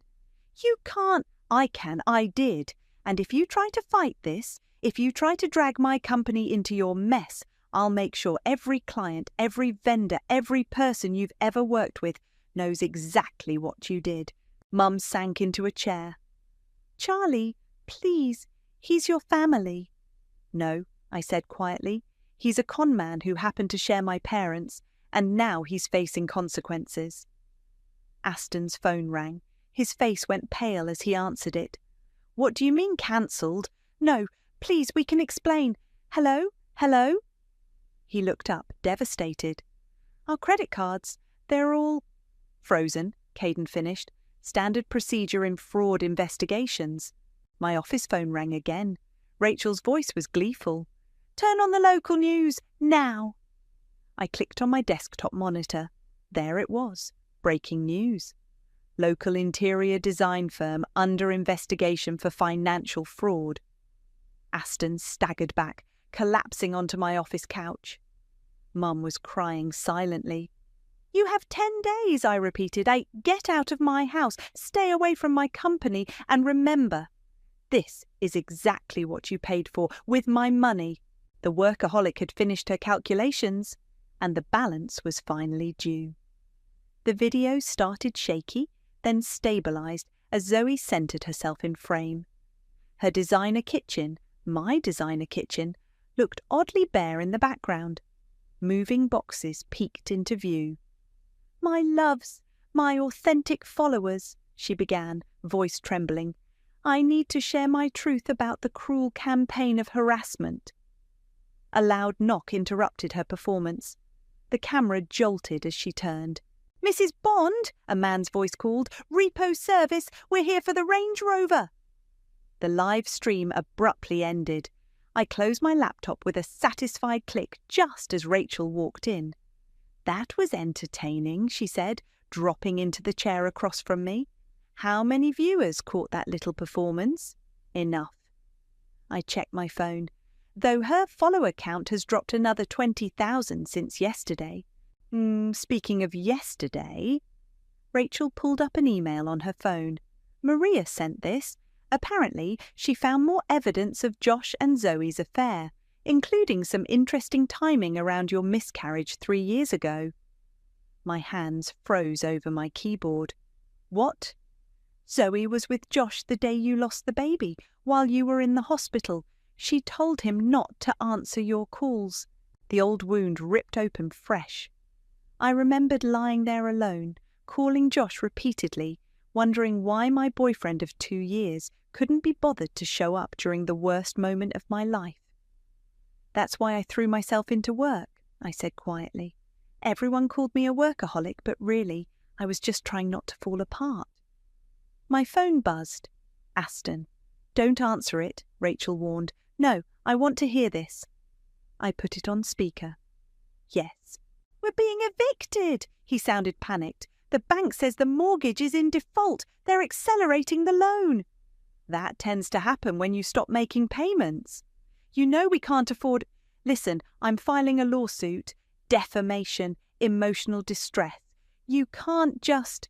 Actually, I cut in, I can. And if you file that lawsuit, I'll countersue for fraud. I'll submit every forged document, every cooked book, every fake signature. How do you think that will look in court? I have proof you verbally agreed to support us. Voice memos. Like the one where you joke about bleeding the golden goose dry? Or the one where you and Zoe laugh about manipulating me after my miscarriage? Silence. Yeah, Maria sent those too. Amazing what people keep on their phones. Charlie, his voice cracked, please, we're about to lose everything. No, you're about to lose what was never yours to begin with. My money, my house, my patience. Mum says, Mum enabled you for years, but she can't save you from this. I leaned forward. You have 7 days left. Get out of my house. I hung up as Rachel's phone pinged with a news alert. She started laughing. What? I asked. Remember that luxury skincare brand Zoe was working with? They just posted a public statement distancing themselves from her and announcing an audit of all their influencer partnerships. My intercom buzzed. Miss Charlie, your mother's here. I sighed. Send her in. Mum looked smaller somehow, her usual perfectly coiffed appearance slightly dishevelled. Have you seen what they're saying about your brother online? You mean the truth? He made mistakes, but no. I stood up. Mistakes are forgetting to pay a bill or missing a deadline. He committed fraud repeatedly, and you enabled it. I was trying to keep the family together. By sacrificing me, by watching them mock me, use me, steal from me.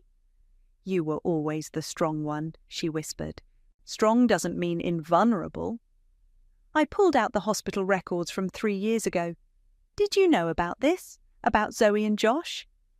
She wouldn't meet my eyes. That was answer enough. Get out, I said quietly. And tell Aston and Zoe they have 6 days now, not 7. After she left, Rachel touched my arm. You okay? No. I looked at the hospital records. But I will be. Because you know what's funny? They called me a workaholic like it was an insult. But my work, my company, it's the only thing that never betrayed me.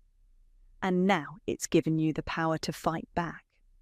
My phone lit up with another news alert. Social media influencer faces investigation for tax fraud and FTC violations.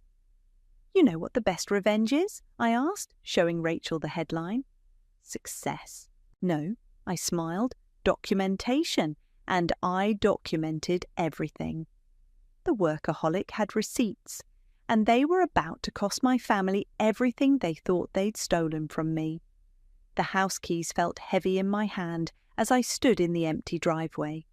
Where Zoe's Range Rover once sat, there were only oil stains on the concrete. The final notice from the repo company still fluttered on the front door. My phone buzzed. Rachel. Need backup?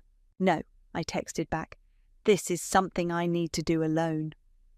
The front door opened with a familiar creak. Inside, the house echoed with emptiness. Designer furniture gone.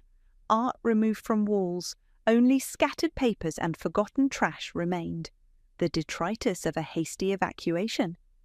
A live stream notification popped up on my phone. Zoe's life update, our new beginning. I clicked it. And while some people think they've won by forcing us out of our home, Zoe's voice warbled from what looked like a modest apartment, they can't take away our dignity. I snorted, walking through the kitchen where she'd filmed countless cooking tutorials using appliances I'd paid for. A crumpled sponsorship contract lay abandoned on the counter, one of the many deals that had evaporated once the truth came out. Upstairs, in what used to be their home office, I found a photo album. Opening it, I saw myself staring back, younger, smiling, standing between Aston and Zoe at their wedding. I'd paid for that too, though the photo didn't show the credit card bills or the quiet resentment. My phone rang. Caden. They're gone, he said without preamble. Aston just emailed his resignation to all our clients, included some choice words about you. Let me guess, I'm a heartless monster who destroyed his family. Close, sociopathic workaholic who chose money over blood, but the clients aren't buying it. 3 already signed with my new firm. A noise downstairs made me freeze. I'll call you back. I crept down the stairs to find my mother standing in the foyer, looking lost. I used my spare key, she said softly. I don't know what I thought. That you'd find them here? That everything would magically go back to normal? She picked up a fallen photo frame, Aston's college graduation. Where did they go? According to Zoe's stream, some apartment across town, the only place they could afford on their actual income. This feels wrong, she whispered. Wrong like watching them steal from me for years. Wrong like knowing about Josh and Zoe and saying nothing.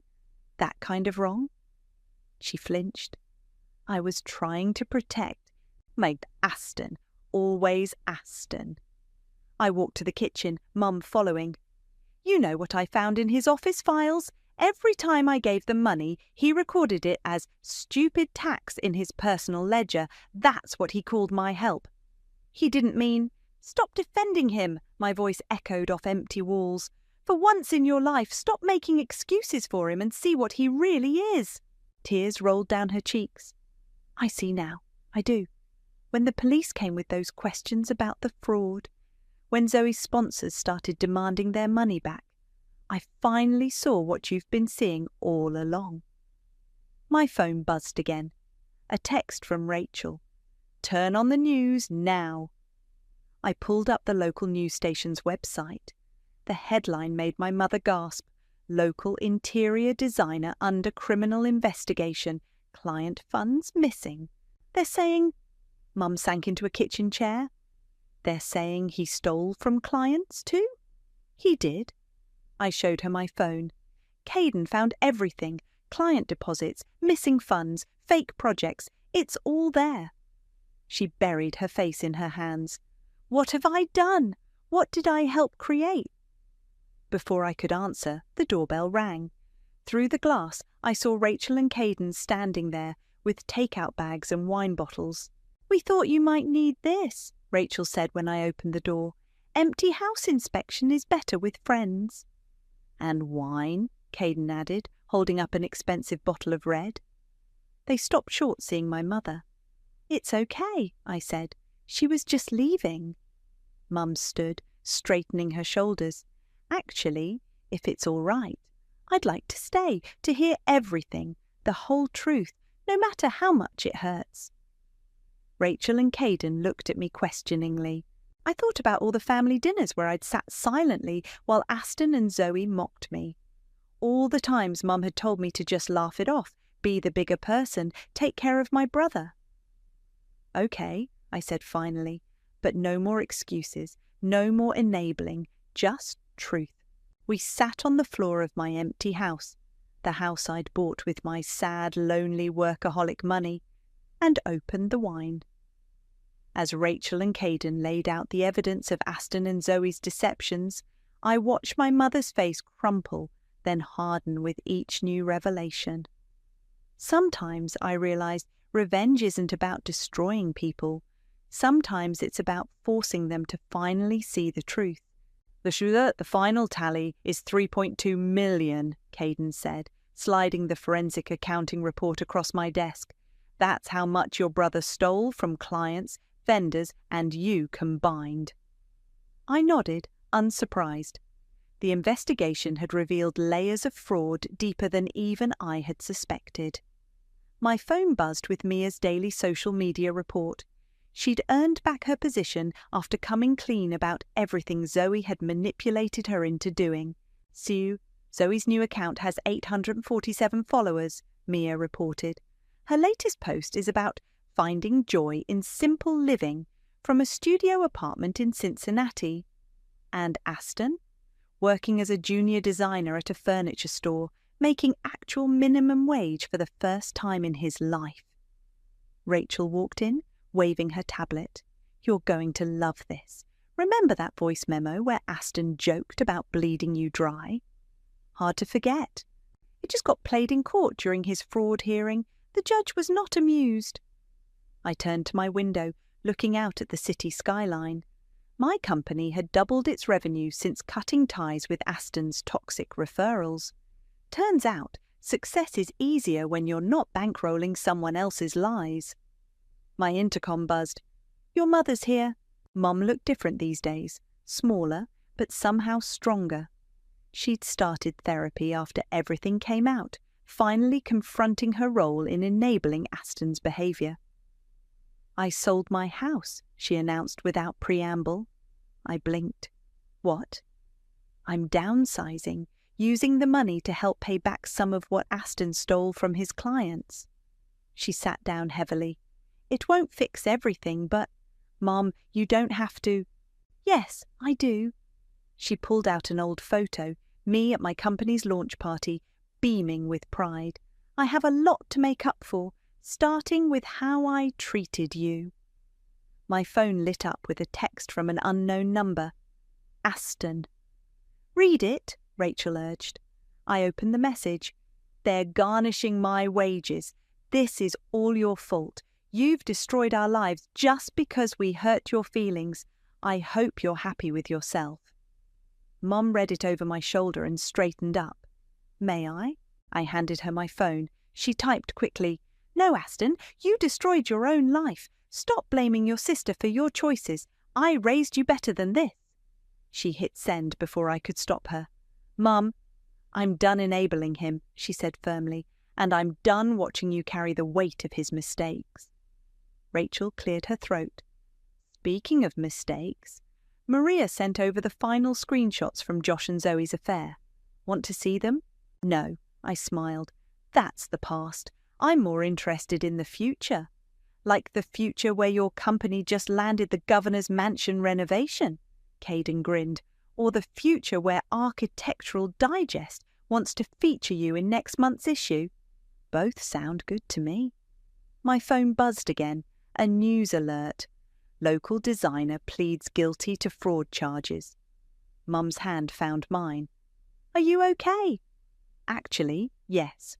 I squeezed her hand. "For the first time in years, I really am." Mia poked her head in. "Sorry to interrupt, but you have that client meeting in 10 minutes. The one about the new luxury hotel project?" "Right." I stood up, smoothing my dress. "Rachel, you're with me. Caden, can you finish the vendor contracts?" "On it, boss." Mom watched me gather my things, a mix of pride and regret on her face. "I used to worry about you being alone, focused only on work. I never realized you weren't alone at all. You were building something real while Aston was building castles in the air." "Speaking of building things," Rachel interjected, "should we tell her about the youth business mentorship program you're funding?" I shot her a look, but Mum's eyes lit up. "What program?" It's nothing," I said. "Just a foundation to help young entrepreneurs start legitimate businesses, especially those from families that complicated their dreams." Mum's eyes welled up.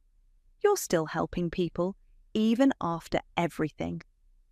"The difference is, I'm helping people who deserve it, who'll do something real with it." My phone buzzed one final time. A message from Zoe's last remaining sponsor, requesting my company's services instead of her promotion. "Ready?" Rachel asked, holding the door. I looked around my office, at my mother's proud smile, at Caden's steady presence, at Mia's eager competence, at Rachel's unwavering loyalty. "You know what?" I said. "I really am." Because that's the thing about being a workaholic. When you build something real, something honest, something true, it builds you right back up, and no amount of family drama can tear that down. "You're not listening to me." Callum's raised voice made me freeze in the hallway outside Sophie's room. "We have to get her treated, no matter what it takes." "And what about the cost?" Eliza's strained tone carried through the cracked door. "We're already drowning in medical bills." Their argument about my 7-year-old granddaughter's condition wasn't new, but the desperation in their voices stopped me dead in my tracks. As a retired nurse, I knew heated situations between exhausted parents weren't uncommon, but this felt different. "Cost doesn't matter," Callum's fist pounded something, making me jump. Don't you see what this is doing to her? To us? I couldn't resist peeking through the narrow opening. Callum towered over Eliza, his eyes wild. She shrank back, cradling her swollen belly. They'd just announced her second pregnancy.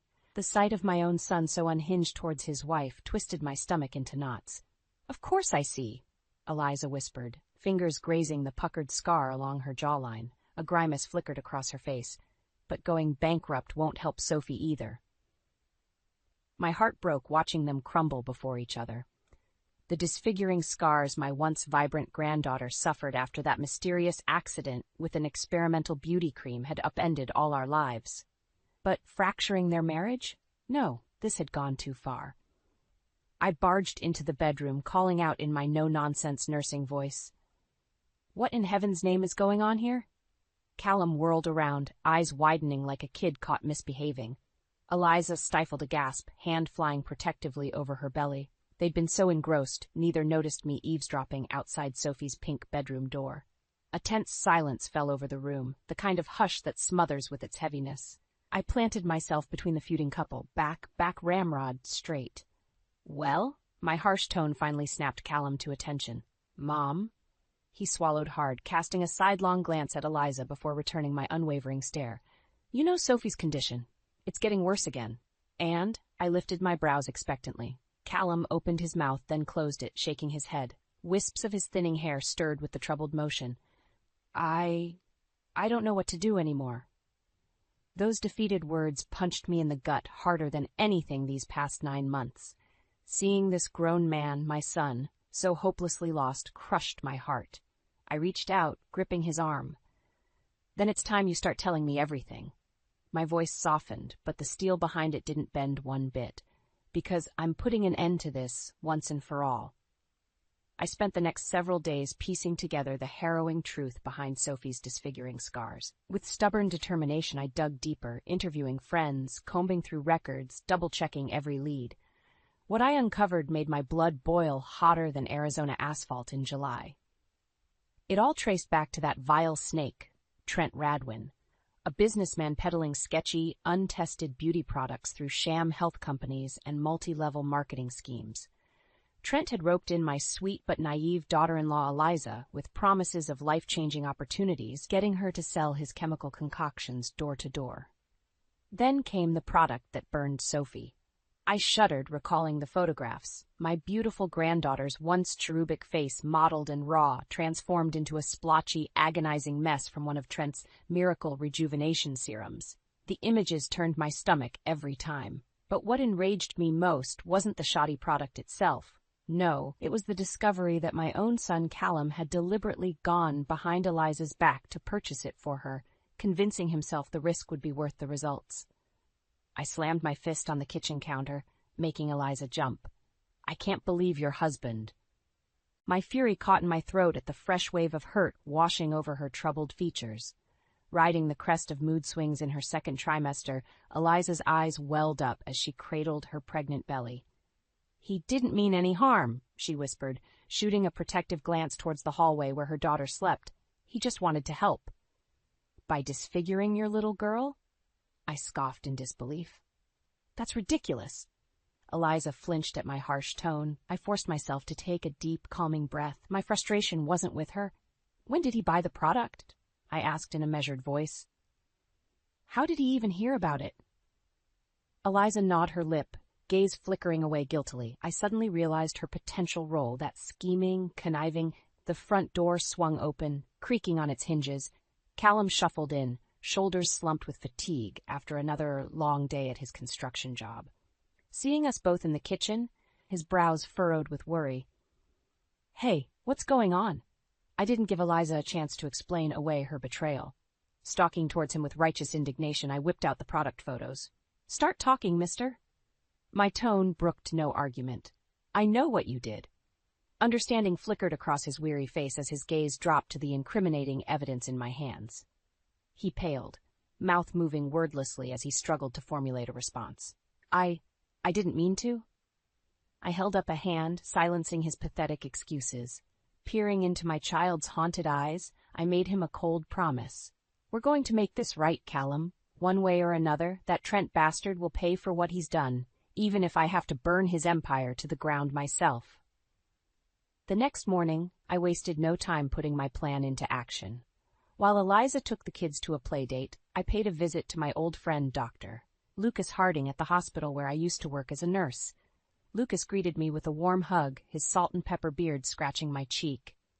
Even after retiring, the sight of his familiar face and reassuring manner instantly put me at ease. "It's been too long, Marjorie," he said, ushering me inside his office. "Though I wish it were under better circumstances." I handed him the horrific photos of Sophie's scarring, my jaw tightening. "You can see why I need your help, Lucas." He studied the images intently, frowning as his fingers traced over the mottled patterns burned into my granddaughter's delicate skin. Looking up at me with sorrowful eyes, he shook his head slowly. "Oh, Marjorie, how's the poor girl handling this?" "About as well as can be expected," I replied tersely. "But that's exactly why I'm here, to put an end to her suffering once and for all." Lucas nodded, setting the photos aside. "Of course, as the head of pediatric plastic surgery, I may be able to." "It's more than just Sophie," I cut him off, leaning forward urgently. "I need your help exposing the scumbag responsible, too." The sudden shift in my demeanor made him blink in surprise. Lucas and I went way back. He knew my old no-nonsense nurse persona didn't come out unless I meant business. He folded his hands, giving me his full attention. "Talk to me." I laid out everything I'd uncovered about Trent Radwin's malicious scheme. The sham companies, the dangerous product formulations, the lack of safety tests, all of it. As I spoke, Lucas's frown deepened into a look of utter disgust. "That's unconscionable," he muttered, shaking his head. "Preying on people's insecurities like that for profit, with no regard for safety? Someone has to stop him." I leaned across the desk, conviction burning in my eyes. "Exactly why I'm asking for your help, Doc. You're a respected surgeon with major clout in the medical field. Your expert testimony could be the linchpin to take Trent down and get justice for Sophie, and all the other victims out there." Lucas held my gaze for a long moment, then slowly nodded. "You know you've always had my full support, Marjay. Consider me on board." A shared look of grim determination passed between us, two battle-hardened soldiers girding for the fight ahead. I expelled a deep, relieved breath, some of the weight lifting from my shoulders. "Thank you, Lucas. Together we'll make that son of a bitch pay for what he's done to my family." Hand on the doorknob, I paused, turning back with one last haunted look. Because if we don't stop Trent, God only knows how many more innocent victims like Sophie will suffer. As I left Lucas's office, the gravity of the struggle before me settled like a mantle across my tired shoulders. But my resolve hardened with every step. Nothing would stop me from protecting my loved ones and securing the justice they deserved. With Dr. Lucas on my side, I felt more emboldened than ever to take down Trent Radwin. But the more I fought, the more fractures emerged within my own family. I cornered Eliza after her household wellness sales team meeting one evening. Unlike previous pitiful excuses, this time she didn't shy away from my piercing stare. "I know what you're going to say," she stated in a toneless voice, resting a hand on her swollen belly. "About how selling those products is unethical and dangerous." I arched an incredulous brow. "So you admit you're peddling that snake Trent's garbage?" Eliza closed her eyes, shaking her head warily. When she opened them, storm clouds swirled in their green depths. "I did it for Callum, okay?" Her voice thickened with anguish. Ever since Sophie's accident, he's been obsessed with finding a fix, anything to erase the scars and make her normal again. She released a bitter scoff, mouth twisting, as if our daughter's value is measured only by her looks. My heart clenched at the raw pain laced through her words. All the emotional turmoil left Eliza's pretty face drained and haggard, aging her beyond her 32 years. Stepping closer, I gentled my voice. "So you decided selling toxic products behind his back was the answer?" Eliza barked a mirthless laugh, swiping at the dampness welling in her eyes. "What other choice did I have? By the time I realized how messed up this company was, I was in too deep." Her shoulders slumped with defeat. "Callum, he's so convinced we can reverse the damage to Sophie, like he's trying to rewrite her entire childhood, pretending none of it happened. I could barely afford half her medical bills, let alone—" She trailed off, shaking her head. Whatever dark place her mind had gone, it clearly haunted her. I reached out, gripping her arm gently but firmly. "Hey, listen to me." Lifting her hollow gaze to meet mine, I spoke with the assurance of someone who'd lived many hard-won battles. "We're going to get through this, and we're going to stop Trent from hurting anyone else, you hear?" Her brow furrowed with glimmers of hesitant hope. "But how? He's rich, powerful, has lawyers up the wazoo." "By hitting him where it hurts most." My voice hardened to steel. "His money and reputation. Once his corporate empire crumbles and the world sees him for the conniving profiteer he really is." I let my voice trail off meaningfully as realization dawned in Eliza's widening eyes. "He'll have nothing left," she murmured. I gave her arm a reassuring squeeze. "Which is exactly why we need to present a united front. No more lies, no more excuses, just cold, hard truth." Squaring my shoulders, I leveled her with a look that brooked no argument. "Are you with me, Eliza? Because this is our chance to make things right, for Sophie's sake." Eliza stared back at me for a long moment, indecision and apprehension warring across her features. But then her brows knit with a mother's protective resolve. "For my daughter," she intoned, straightening her spine, "I'm in." With a nod of acceptance, I sealed our unspoken pact. Together we would fight, no matter how arduous the path. Because that's what mothers did to protect their children. Failure was not an option. With Eliza as my unlikely ally, our quest to take down Trent gained new momentum. But the vile bastard wasn't going down without a vicious fight. It started small, unnerving hang-ups on the landline, a snapped photog stalking Eliza during her sales pitch, nuisance stuff easily dismissed, until it escalated way beyond pranks and intimidation tactics. Eliza and I planned to confront Trent at one of his supply facilities, hit him hard with the incriminating evidence we'd gathered. But when we arrived, the parking lot sat empty aside from a souped-up muscle car idling by the main entrance. Two thugs in ill-fitting suits leaned against the car, arms crossed over their burly chests. They eyed us like lions eyeing gazelles as we pulled up. "You sure you want to go through with this?" Eliza asked, voice wobbling. Even her usual bravado melted facing the menacing duo blocking our path. "More than ever," I growled, throwing the car into park. "Trent's not scaring us off that easily." We exited and marched toward the entrance, our kitten heels clacking across the pavement with more confidence than I felt. Up close, the hired muscle sized us up with disdainful sneers, eyes lingering tauntingly on Eliza's rounded belly. "Sorry, ladies," the taller one drawled in a gravelly accent. "Boss ain't taking visitors today." Fire licked through my veins. "We're not leaving until we see him." The shorter goon snorted crudely. "That's so?" Straightening off the car, he started toward Eliza with a menacing leer. "Maybe we can persuade you to reconsider, sweetheart." "Leave her alone." I stepped between them, fists clenched. Granted, the 200-pound brutes towered over my 5'4" frame, but something primal flared inside me, a mother's wrath sharpening to a razor point. My reckless bravado only seemed to amuse them. The taller one uttered a bark of laughter, grabbing my forearm in a vice-like grip. "You got some spunk, Granny. I'll give you that." My heart stuttered as that iron grasp effortlessly yanked me closer, bending me off balance. Terror and anger blurred in a sickening whirlpool inside me. I twisted futilely against his crushing hold. "Let her go!" Eliza shouted, moving to intervene. In a blink, the second goon shoved her back, snarling in her face. She yelped, clutching her belly protectively as she stumbled. White-hot fury lanced through me like a lightning bolt. "Don't you touch her!" I snarled with a ferocity that surprised even me. "Don't you dare lay a hand!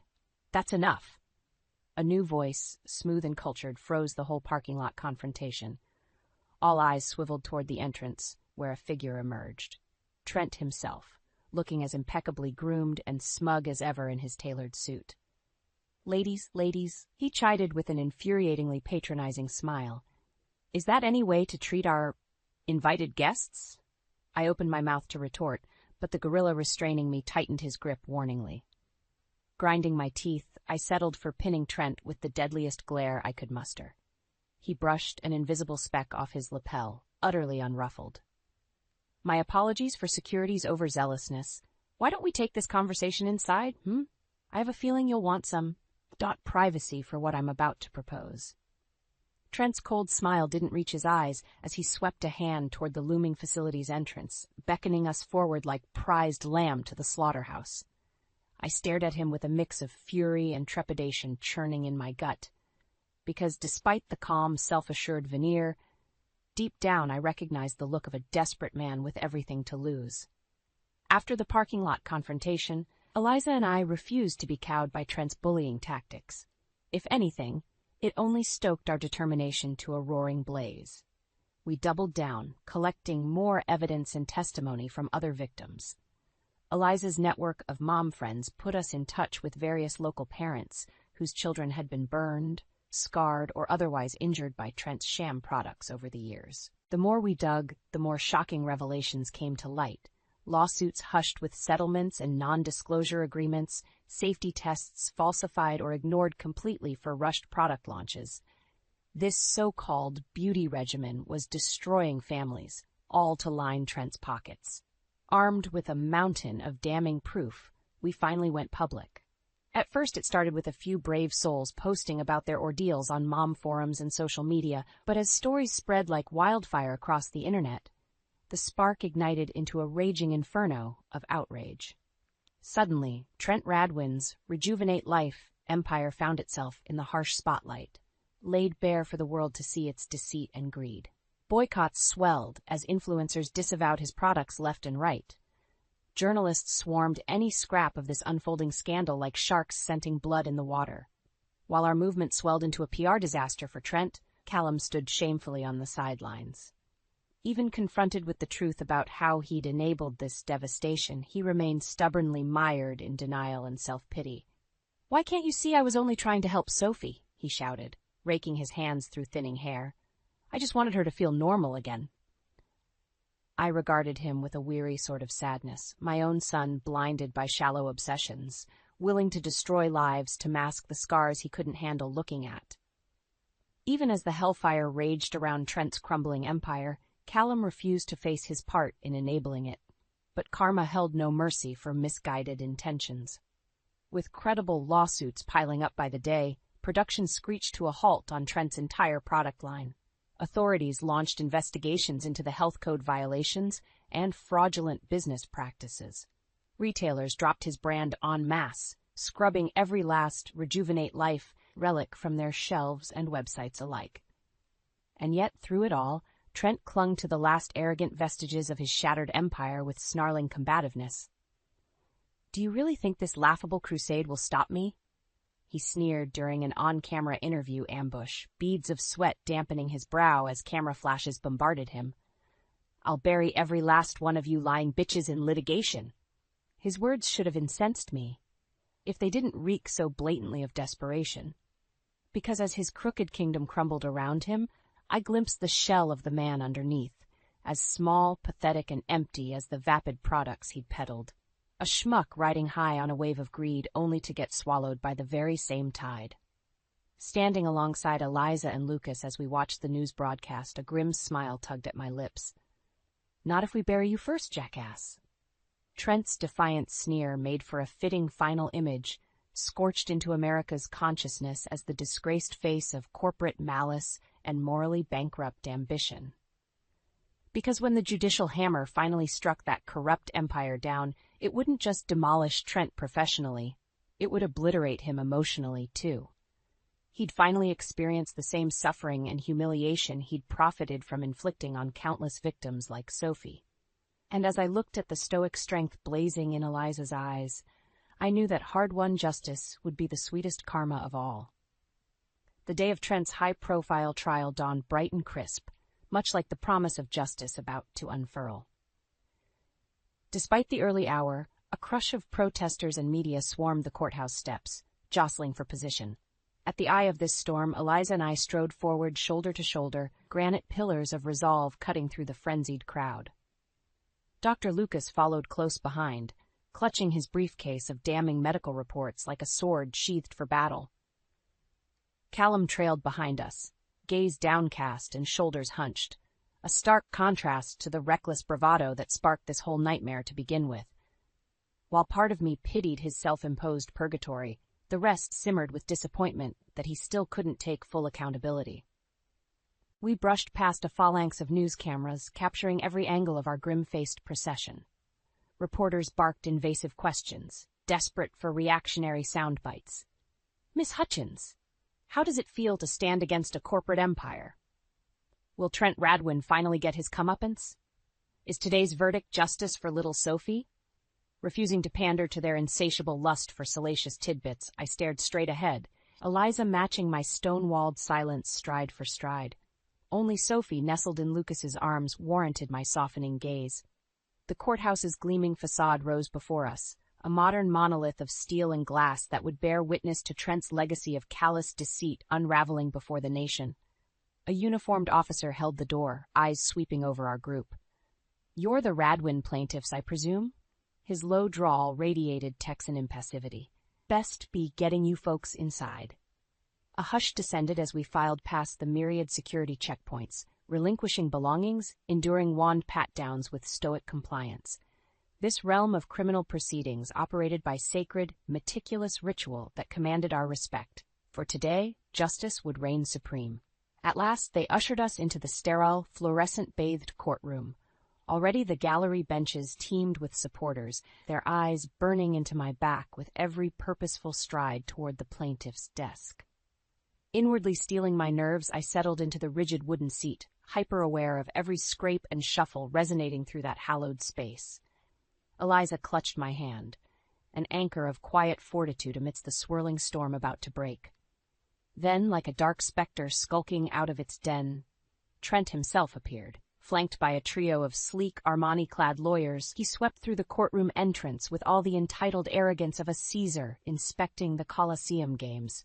Sharp eyes coldly surveyed the cramped gallery audience before landing on our desk with a dismissive curl of his lip.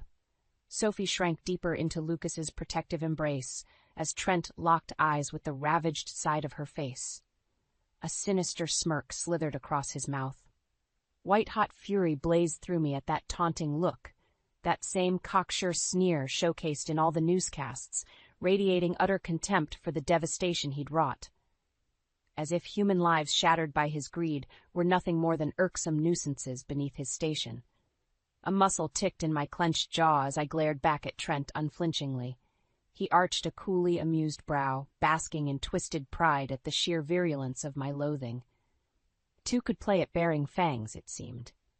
Then, just as abruptly as he'd arrived, that dark presence slithered away to his defense table, leaving a tension thick enough to choke the entire room.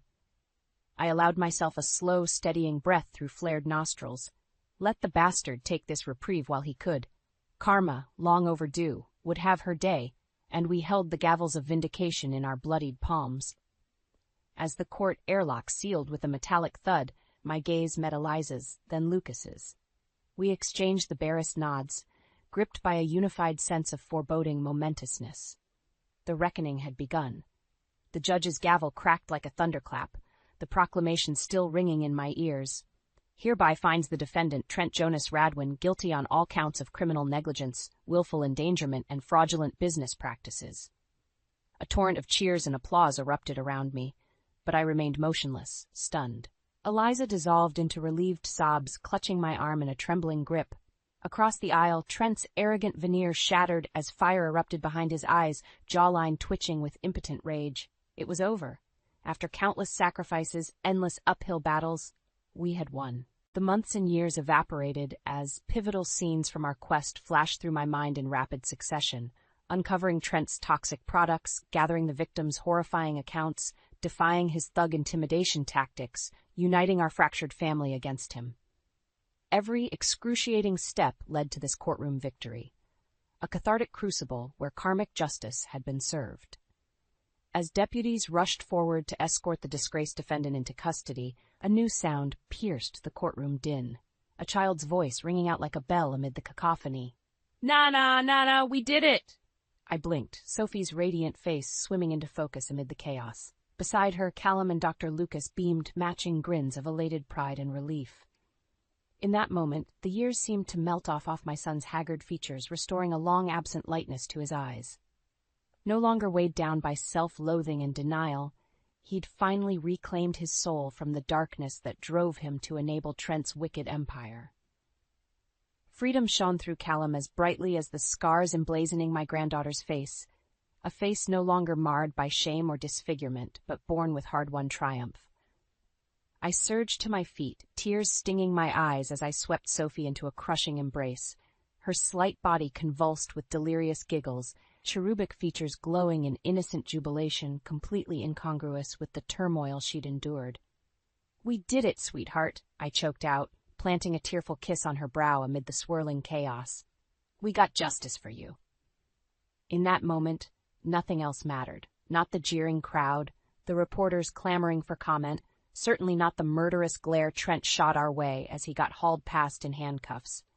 The only thing resonating through me, soul deep, was the pureness of reclaimed hope.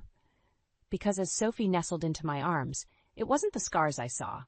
Instead, I marveled at the indomitable spirit shining through, tenacious, jubilant, triumphant, a living embodiment of our family's shared resilience over adversity. That's when I realized the jury's verdict served as more than just Trent's downfall. This courtroom crucible marked a phoenix-like rebirth for all of us, forging deeper bonds of healing, renewal, and unbreakable unity from the ashes of betrayal and scarred pasts.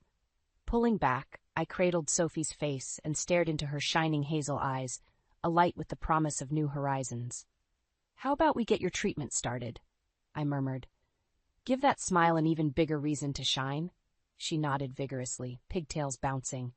As Callum stepped forward and we enveloped each other in a family embrace, a profound sense of peace washed over me like a baptismal wave. The long, arduous road from resentment to redemption had reached its end. While Trent's greed and malice would decay behind bars, the deeper bonds forged in truth and resilience would only grow stronger. Our family's next chapter beckoned, unshackled from burdens and burning with renewed vibrancy. The rest of our lives were just beginning. "You think you can just toss us aside like yesterday's news? We're not going anywhere, sweetheart." Marilyn's shrill voice cut through the air, her eyes narrowing as she glared at me. I felt the blood drain from my face at the venom in her words. Theo stepped between us, placing a hand on his mother's shoulder. "Mom, calm down. Lila's not trying to get rid of you." "Really?" She shook off his hand, rounding on him. "Because ditching our family dinner to go on some stupid work trip sure seems like she's pushing us out." "It's an important conference," I said, struggling to keep my voice steady. "You know my job actually matters beyond spending Theo's money." Dale guffawed from his recliner. "Oh, she's got claws, this one. Maybe you should have picked a more supportive wife for your brewery, son." Fury rose in my chest. I opened my mouth, desperate to defend myself, but Theo spoke first. "That's enough." His tone brooked no argument. "Lila's job helps support us right now, and her career is important to her." An awkward silence fell over the living room. I avoided looking at Marilyn and Dale, their disapproval a weight on my shoulders. This was supposed to be our celebration after the brewery finally opened. Why did it have to devolve into another attack on me? "We're just concerned, Theodore," Marilyn said, her voice taking on a sickly sweet tone. "This business is your dream. We don't want distractions pulling you away from making it a success." I knew the underlying message. I was the distraction.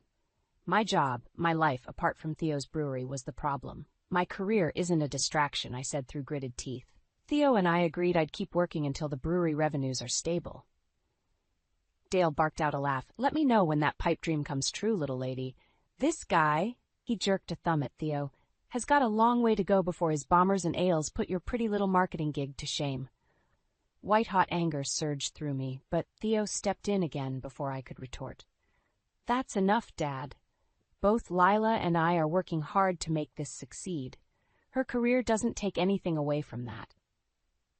An uneasy quiet settled over us once more. I could have cut the tension with a knife. Part of me wanted to grab my things and just leave, to escape the judgment and digs I knew would keep coming my way tonight. But I stayed, nodding tightly at Theo's words. He meant well, I told myself. He was defending me, just like he always did with his parents. But a nagging doubt took root in my mind, one I couldn't shake. If he really supported me, why did it feel like I was constantly having to justify my life to them? The brewery's grand opening was a blur of excitement and chaos. Throngs of people packed the tap room, eager to sample Theo's craft beers. As I watched him beam with pride, moving from table to chat with customers, a tiny part of me couldn't help feeling happy for him, too. This was his dream, after all. That feeling was short-lived. Marilyn and Dale seemed to be everywhere, hovering over Theo and offering unsolicited advice while giving me the occasional contemptuous look. I stayed out of their way as much as possible, focusing on my own work. A few weeks later, I came home to an unwelcome surprise. "Honey, I'm back!" Marilyn's saccharine voice rang out from the living room. I thought I'd stay a few days to help out at the brewery. "You... what?" I stopped in the doorway, staring at her lounging on my couch in her bathrobe, a mug of tea in her hands. Dale stuck his head out from the kitchen. "There's my favorite daughter-in-law." His lips curled into a mocking smile. "Don't look so shocked. We're just being helpful." "By inviting yourselves over?" I said through gritted teeth. "And using our house like a hotel?" "Oh, relax, Lila." Theo came down the hall, giving me an apologetic look. "They're retired. Having them stay over and lend a hand isn't a big deal." I opened my mouth to protest, but Marilyn cut me off. "See, Theodore understands. You youngsters need all the help you can get keeping this place running smoothly." My jaw clenched as I fought back an angry retort. I could already see where this was headed. Marilyn and Dale insisted on helping more and more, criticizing every aspect of how we ran things. Staying silent just allowed them to keep steamrolling their way into our lives. The days blurred together in a cycle of Marilyn's snide comments about my career, Dale's barbs about me not pulling my weight at the brewery, and Theo just letting it all happen. I escaped to work as often as I could, but even there, I couldn't shake the feeling of unease. One evening, I got home late to find Dale hosting a poker game in my living room, smoke and beer staining the air. "There you are," he slurred, pulling a cigar from his mouth.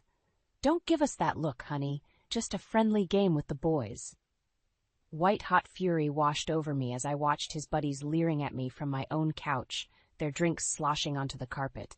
This was my home, damn it. I opened my mouth, ready to unleash the torrent of anger boiling inside me. "Lila?" I whirled at the sound of Theo's concerned voice. He stood in the hallway, hand running through his hair in an anxious gesture I knew all too well. I should have given you a heads up," he said, not meeting my eyes. "Dad invited the guys over since it's quieter here than the brewery tap room."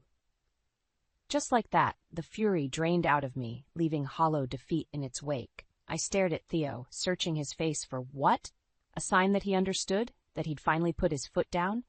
But his eyes stayed downcast, his shoulders slumped in resignation. With a sinking heart, I realized nothing was going to change tonight. "It's fine," I lied, struggling to keep my voice even. "I'm just going to go to bed." Ignoring Dale and his buddies' hoots of laughter, I brushed past Theo and made my way upstairs, fighting back tears. How had this become my life? Things only got worse after Dale's poker night. Marilyn and Dale treated my home like their personal clubhouse, inviting friends over at all hours. I could never relax, constantly on edge about what fresh hell awaited me when I walked through the door. Theo brushed it off with a shrug. "They're just trying to help drum up business for the brewery." "By drinking all the profits?" I snapped. He sighed, running a hand through his hair. "Look, it'll settle down once we hit our stride, okay? The grand opening was a big success, but we need to keep that momentum going." My jaw clenched as I struggled not to lash out. Theo had been so gung-ho about ambitious expansion plans, a new canning line, distribution deals, even a second location. All expenses I'd warned could overextend us if sales didn't meet ridiculously rosy projections. "We can't afford any more grand opening level spending," I said, struggling to keep my tone even. "The taproom sales are solid, but we're burning through cash on all these extra costs." Theo waved a dismissive hand. "It's an investment, babe. You gotta spend money to make money in this biz." My heart sank, realizing he wasn't going to listen to reason. Not when his parents were filling his head with bad advice and unrealistic expectations. "We're setting ourselves up to fail if you don't rein in the spending," I pleaded. "We have a household to think about, too, not just the brewery." Theo's face hardened. "This place is our future, Lila. If my own wife can't support that, maybe you need to reevaluate your priorities." The words felt like a slap to the face. Was he serious? After everything I'd sacrificed, working insane hours to keep us afloat with my income while he chased his dream? You know what? I said, fighting to keep my voice steady despite the anger burning in my chest.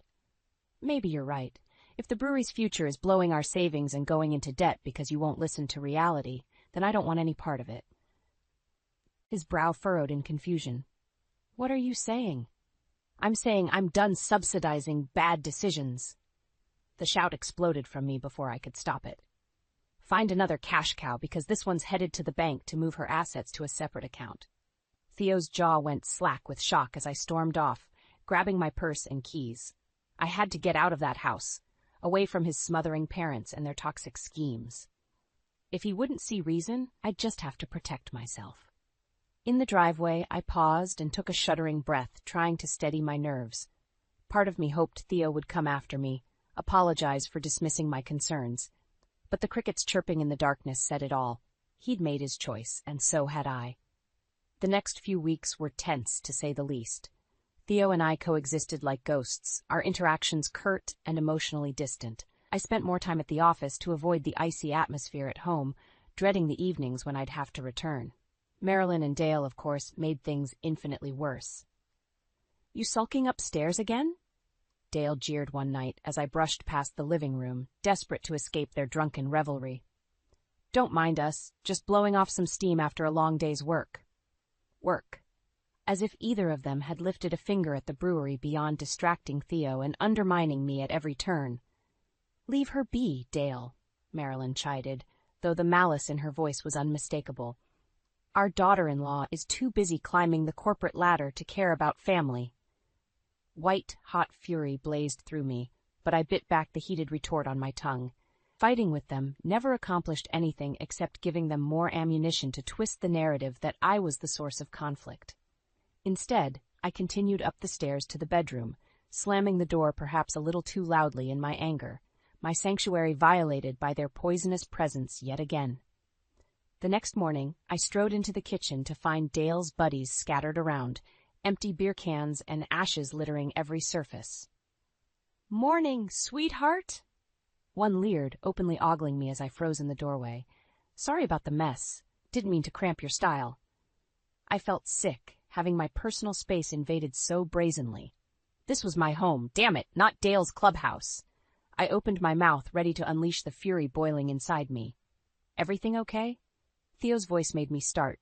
He stood in the hallway, eyes flicking between me and the trashed kitchen with a bemused expression. You let them do this?" I sputtered, unable to control the anger ripping through me. He shrugged, avoiding my gaze. "Just a couple of Dad's buddies from the old factory blowing off some steam. Loosen up, babe. It's not a big deal." Not a big deal? After how hard I'd worked cultivating this home, my one sanctuary from the suffocating chaos of the brewery, I felt like the walls were closing in as Theo willfully dismissed the violation, just as he'd done with everything else his parents had inflicted on me. "You know what, Theo?" I said, fighting to keep my voice steady despite the maelstrom raging inside me. "It is a big deal to me, but clearly I'm the only person in this household who actually respects our space and boundaries." I didn't wait for his response, didn't give him the chance to make more empty placations. Snatching up my purse, I stormed past him through the living room, the cat calls and jeers from Dale's friends washing over me in an ugly wave.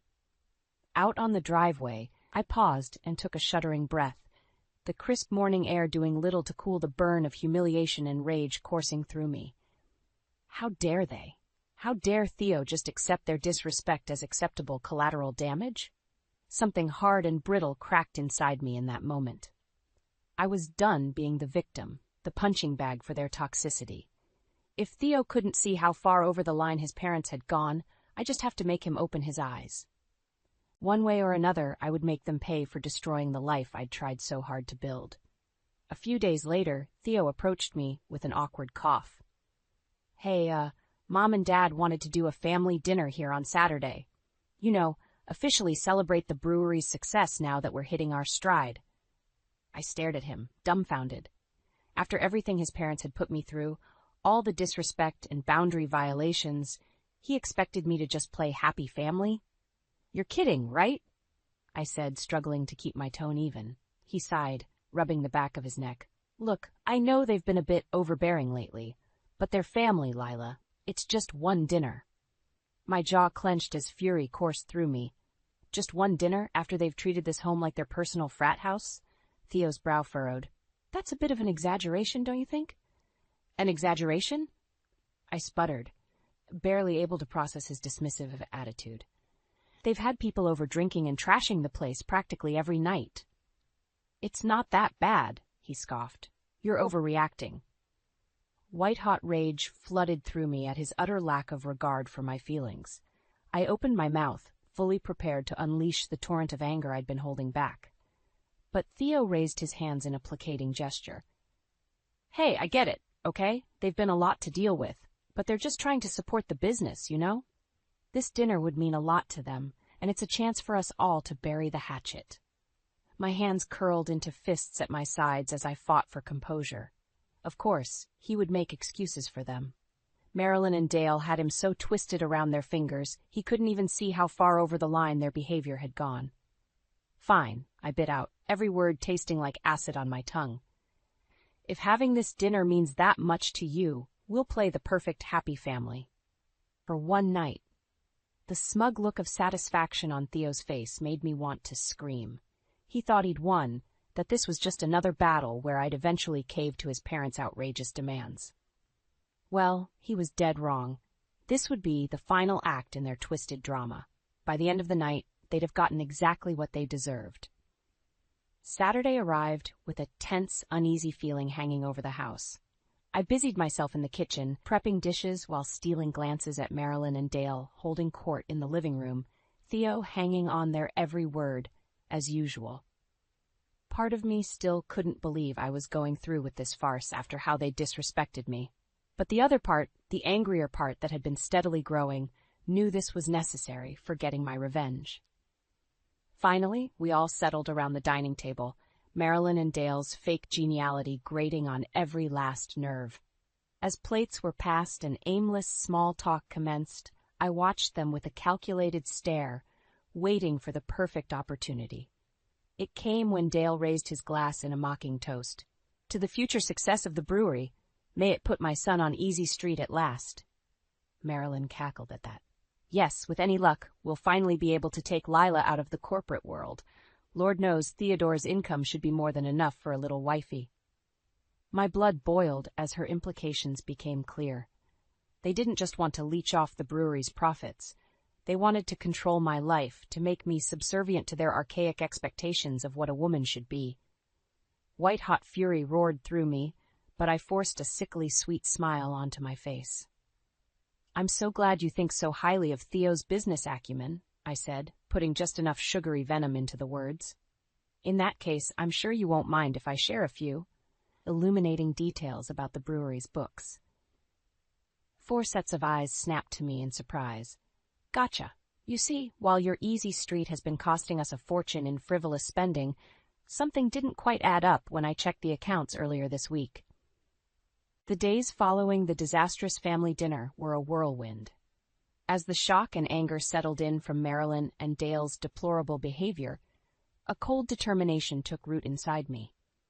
I wasn't going to be their victim anymore. It was time to take my life back and make them pay for the hell they'd put me through. Heading out for a work conference, I said brusquely when Theo tried to question my brisk movements around the house, gathering files and personal items. His brow furrowed, but he didn't press further. Good. The less he knew, the better. I needed the element of surprise for what came next. My first stop was the bank, where I withdrew half the money from our joint accounts and opened a new personal checking and savings, well beyond Theo's prying eyes. He controlled the brewery's books thanks to his parents' interference. This was me regaining control over my own assets. Next, I discreetly lined up a consultation with a divorce lawyer. Marilyn and Dale's unsavory behavior, supported by Theo's complacency, constituted a hostile living environment that would help grease the wheels for a clean break, including full custody of our assets. But I needed more ammunition against them, details of exactly how much financial ruin they'd brought down with their unchecked spending and ineptitude. That meant digging up dirt in a way that wouldn't tip them off, which led me to my last stop before leaving town, the office of a discreet private investigator. Miss Fleming, I assure you, my team and I can uncover any details you need in a quiet manner, the heavy-set man said with a conspiratorial smile. Those brewery boys won't even know we were sniffing around until it's too late. I leveled him with a steely gaze. That's exactly what I'm counting on, Mr. Kozak. I need everything on their finances and business dealings, any shady transactions, backroom loans, all of it. The more I have to bury them, the better. Kozak's smile widened. Music to my ears, Miss Fleming. We'll get you all the firepower you need, then it's just a matter of lining up your shots. 3 weeks went by in tense silence. Theo tried calling a few times, but I blocked his number, allowing the cold distance between us to grow. Let him stew in confusion and abandonment, a tiny taste of what he'd subjected me to emotionally for months under his parents' toxicity. Finally, the call I'd been waiting for came. Kozak's gruff voice crackled over the line. Got a helluva dossier for you, Miss Fleming. Hate to be on the receiving end of that explosion. I allowed myself a grim smile as he listed off the reams of financial malfeasance they'd uncovered. Every backroom bank loan, every dollar squandered on extravagances, every underhanded scheme Marilyn and Dale had cooked up, all of it meticulously documented, an airtight case to destroy any claims they had to controlling the brewery or my life. They wanted to play dirtier than an oil slick? Fine by me. I was more than ready to bury them in the mess they'd made, to permanently exorcise their toxic presence from my world once and for all. No more Miss Nice Lila. It was time to go scorched earth on the whole damn family. The big day finally arrived, a bright, sunny Saturday that belied the storm I was about to unleash. I strode into the bustling brewery taproom, Kozak's damning dossier tucked under my arm, and immediately spotted my targets. If it isn't the prodigal daughter-in-law. Dale's mocking voice cut through the din as he swaggered over, beer slopping over the sides of his glass. Finally decided to stop playing hooky and support your old man's business? Marilyn and Theo flanked him, the former's eyes glittering with disdain, while the latter looked almost relieved at my return, as if I'd simply wandered off on some whimsical vision quest instead of systematically plotting to dismantle their lives. You could say I'm here to offer my full support, I said, managing a sickly sweet smile. In fact, I think it's time we had a staff meeting of sorts. Don't you? Before any of them could protest, I strode past and hopped up on the small elevated stage, pulling the microphone over. Excuse me, everyone. Could I have your attention for just a minute? The taproom quieted as confused patrons turned towards me, drinks pausing halfway to mouths.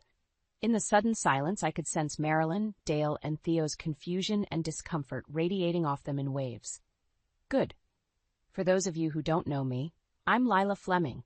My husband Theo is the owner and head brewer of this establishment. I let the pause hang heavily for maximum impact. However, based on some deeply concerning financial records I've recently uncovered, it appears this brewery won't be operational for much longer. A shocked murmur went through the crowd as I turned to face the gobsmacked expressions of my in-laws. Marilyn's mouth opened and closed like a fish, understanding dawning in her eyes. You see, thanks to the meddling and embezzlement efforts of Theo's parents, Marilyn and Dale, the brewery has racked up hundreds of thousands in debt and shady loans from some unsavory institutions, shall we say. Dale's face flushed a violent crimson as realization struck. The old bastard finally knew he was caught. Furthermore, it seems Dale was running an illegal gambling ring right here in the taproom itself, I continued, unable to stop the vindictive smile from spreading across my face, using the brewery's resources to facilitate his underground sportsbook and swindling operation. Enraged shouts and cries of disbelief erupted from the crowd. Dale looked wildly around, seemingly realizing for the first time the size of the audience witnessing his downfall. That's a lie, he finally managed to sputter. Just a drunken housewife flapping her mouth.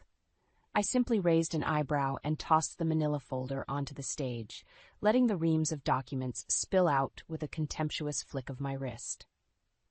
I have extensive financial records and surveillance data to back up every allegation, I said coolly into the mic. But you're welcome to try refuting the evidence, Dale, if you think your bookies and loan sharks will take kindly to those excuses. The blood drained from his face in an instant as he absorbed the killing blow. I allowed myself a satisfied smile, reveling in the impotent rage and fear playing out across the creased, bloated features of this miserable husk of a man. Marilyn's cry of dismay yanked my gaze away from Dale. Theo now had his arm looped firmly around her shoulders, preventing her stumbling retreat. At last, the bastard had found his backbone, just in time to stop his mother from escaping justice. Her eyes met mine, the naked hatred in them almost palpable as her world crumbled around her. I simply held her gaze, letting my smug satisfaction sink in. "You ruined us," she shrieked, tears streaming down her face. "How could you do this to your own family?" A bitter laugh burst from my lips before I could stop it. Family? These two wretched excuses for human beings had destroyed any notion of family a long time ago. "This," I said, sweeping my arm out at the carnage surrounding us. "This is just the consequence of trying to control someone who's done being your victim. You did this to yourselves the moment you decided to manipulate and abuse me." With a final contemptuous look at the broken shells of my in-laws, I turned on my heel and marched out of the ruined brewery, letting the door slam shut behind me for good measure. The war was won. Now it was time to separate myself from that collateral damage forever. The fallout from my dramatic reveal at the brewery was swift and brutal, the shockwaves rippling through our lives like a tsunami. Within days, the bank foreclosed on the property, seizing it along with what few remaining assets and equipment were left after paying down Marilyn and Dale's mountain of illegal debt. I watched from the sidelines, a grim sense of satisfaction settling over me as Theo's dream business crumbled to rubble before his eyes. He had no one to blame but himself and that wretched family of his, the same toxic enablers now facing total ruin themselves.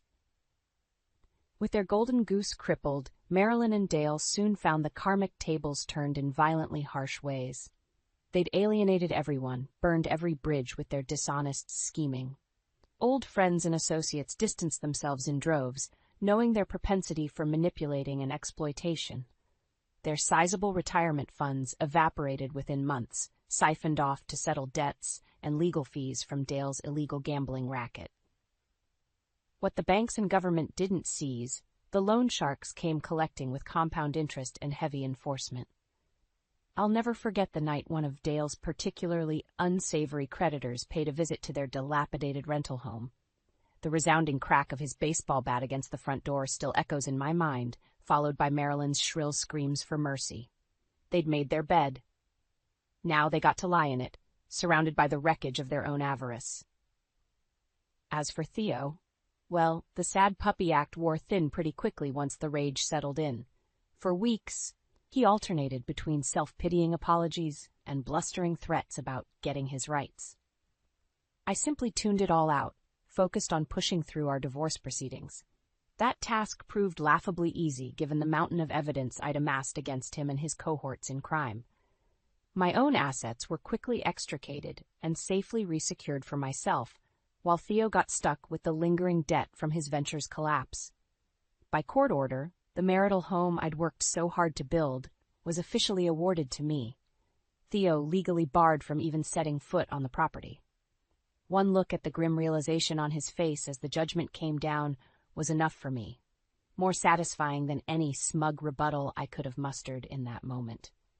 He brought this on himself, with year after year of poor choices, of valuing his parents' toxicity over building an equal partnership with me. I just finally refused to be collateral damage anymore.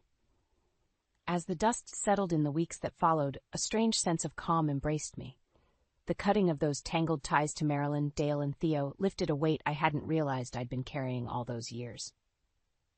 Sure, the wounds were still fresh, but at least now I could begin to heal them on my own terms. I took a weekend residential course on personal finance management, determined not to be taken for a ride again when it came to protecting my assets or making savvy money decisions. The knowledge and confidence I gained was intoxicating, a full awakening to my own capability and self-reliance. With my life finally demarcated by healthy boundaries and prioritization of my own goals, I turned to resetting my career trajectory. Gone were the days of subsuming myself for a partner or in-laws' ambitions. This was a fresh start, a chance to pursue work that fulfilled and challenged me in ways I'd forgotten. And with my horrible ex and his misery enablers permanently expunged from my sphere, I wouldn't have to endure constant seconding guessing or undermining of those dreams. The path stretched out before me now, blessedly unobstructed. It had been painful as hell, but I saw the truth now. Sometimes you have to go scorched earth on the toxic elements in your life in order to bloom anew. I was living proof of that, and as empowered and emboldened as I felt, taking ownership of my future, I wouldn't have had it any other way. The shrill ringing of the phone pierced the quiet of my living room. I glanced at the clock, 9 p.m. on a Thursday, an unusual time for a call. A knot of unease twisted in my gut as I reached for the receiver. Hello? Marlene? The tremulous voice on the other end was my daughter-in-law, Jolene. She sounded distraught, words tumbling out between sobs. I've done something terrible. I can't keep lying anymore. My heart plummeted. Jolene, slow down, dear. What's wrong? A shuddering breath. It's about Elliot. I felt the blood drain from my face at the mention of my wayward son's name. Elliot and I hadn't spoken in nearly 5 years, not since that awful blowout after his reckless gambling pursuits came to light. He's not hurt, is he? I gripped the phone tighter, bracing myself. No, he's fine. Physically, at least. Jolene's hitched breathing slowly calmed. But I've been sending him money, a lot of money, under false pretenses. I blinked in stunned silence, my mind whirling to process her words. You've... what? How much? Why? $4,000, she whispered, the words like a lead weight. Every month for the past year. I nearly dropped the phone, my knees buckling as the numbers hit me. $48,000, an unfathomable sum, especially for Jolene's modest income as a nurse. He called me out of the blue, Jolene continued in a rush. Claimed he was in a bad accident, paralyzed, and needing expensive rehab. Begged me not to tell you or Ron, said you'd be too ashamed. Lies. All lies, undoubtedly, crafted by my deceitful son to prey on his brother's kind wife. My heart clenched with a sickening mixture of rage, disappointment, and gut-wrenching pity for poor Jolene, manipulated by Elliot's fictions. Oh, honey. I sank onto the couch, cradling the phone. Why didn't you say something sooner? A bitter chuckle floated through the line. Stubbornness. Pride.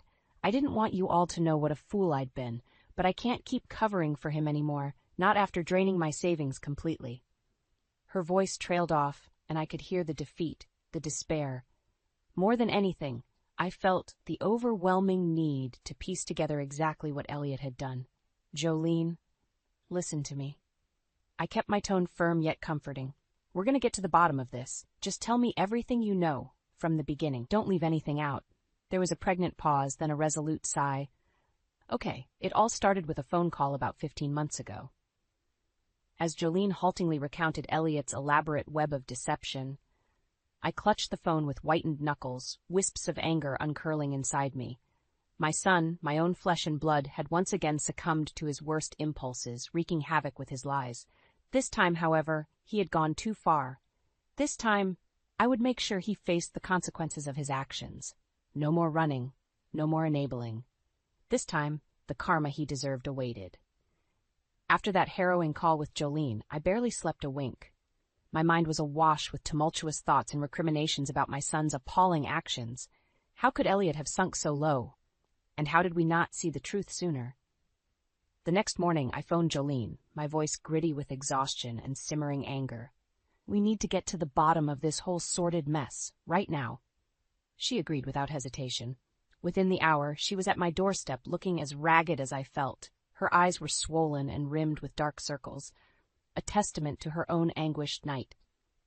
Thank you for coming over, I said, enveloping her in a fierce hug. Jolene sagged against me, drawing a ragged breath. I'm so sorry, Marlene. I should have told you sooner about Elliot's lies. I pulled back, fixing her with a determined look. No more apologies. We're going to get to the truth and make him pay for what he's done. Jolene nodded, fresh resolve hardening her features. Where do we start? I outlined a plan, contacting hospitals and medical facilities to verify Elliot's claims, tracking his movements through credit card statements and phone records. Jolene added her own idea, reaching out to his old friends to dig up any other deceits. We spent the next few days in a whirlwind of phone calls, emails, and in-person visits. With every inquiry, Elliot's tangled fabrications started to unravel at the seams. There was no record of any accident, no admission to the rehab facility he named. The phone numbers and addresses he provided led to dead ends. Jolene managed to track down 2 of Elliot's ex-buddies from his gambling days, guys he used to pal around with at those seedy underground clubs. Their response was chilling. Elliot? Yeah, he's still running his same old scams, hustling people for cash, one sneered. Dude's been blacklisted from every reputable casino in 3 states for his con games. The other snorted derisively. Trust me, if you gave that lowlife a dime, you got played. Hard. With each new revelation, my heart twisted with a sickening combination of anger, sorrow, and bitter disappointment. The scope of Elliot's lies seemed to stretch endlessly. How could my own child harbor such darkness, such blatant disregard for those who loved him most? To make matters worse, the financial toll of his duplicity came into sharp focus as Jolene and I pored over her drained accounts, listing out medical bills that didn't exist, payments made to ghost representatives, and phantom caregivers. Nearly $50,000, gone in an intricate ruse spun by my own son. That night, I sat in my darkened living room, the weight of Elliot's betrayal crushing down on me like a vice. Jolene had finally crashed on the sofa, spent from our emotional roller coaster. With trembling hands, I dialed a number I never expected to call, that of Jack Hartley, a gruff ex-cop I knew from my teaching days. A man with shady connections, but an uncompromising sense of justice. Jackie, I spoke in a hushed tone as the line picked up. I need your help with something. A family matter that's gone criminal. There was a momentary pause, then his gravelly response. Tell me everything. As I quietly laid out the sordid details for Jack, the first glimmerings of a risky plan began taking shape in my mind. We would confront Elliot soon, but this time there would be no more running. No more deception. This time he would face the consequences. Jolene sat across from me at the kitchen table, absently stirring her coffee while I outlined my plan to Jack over the phone. Her eyes were hollow, the normally vibrant hazel now dull with fatigue and heartbreak. Seeing her like this fueled my own fury toward Elliot. So that's the situation, I finished, keeping my voice low and steady. We need to draw him out, get him to confess everything on record.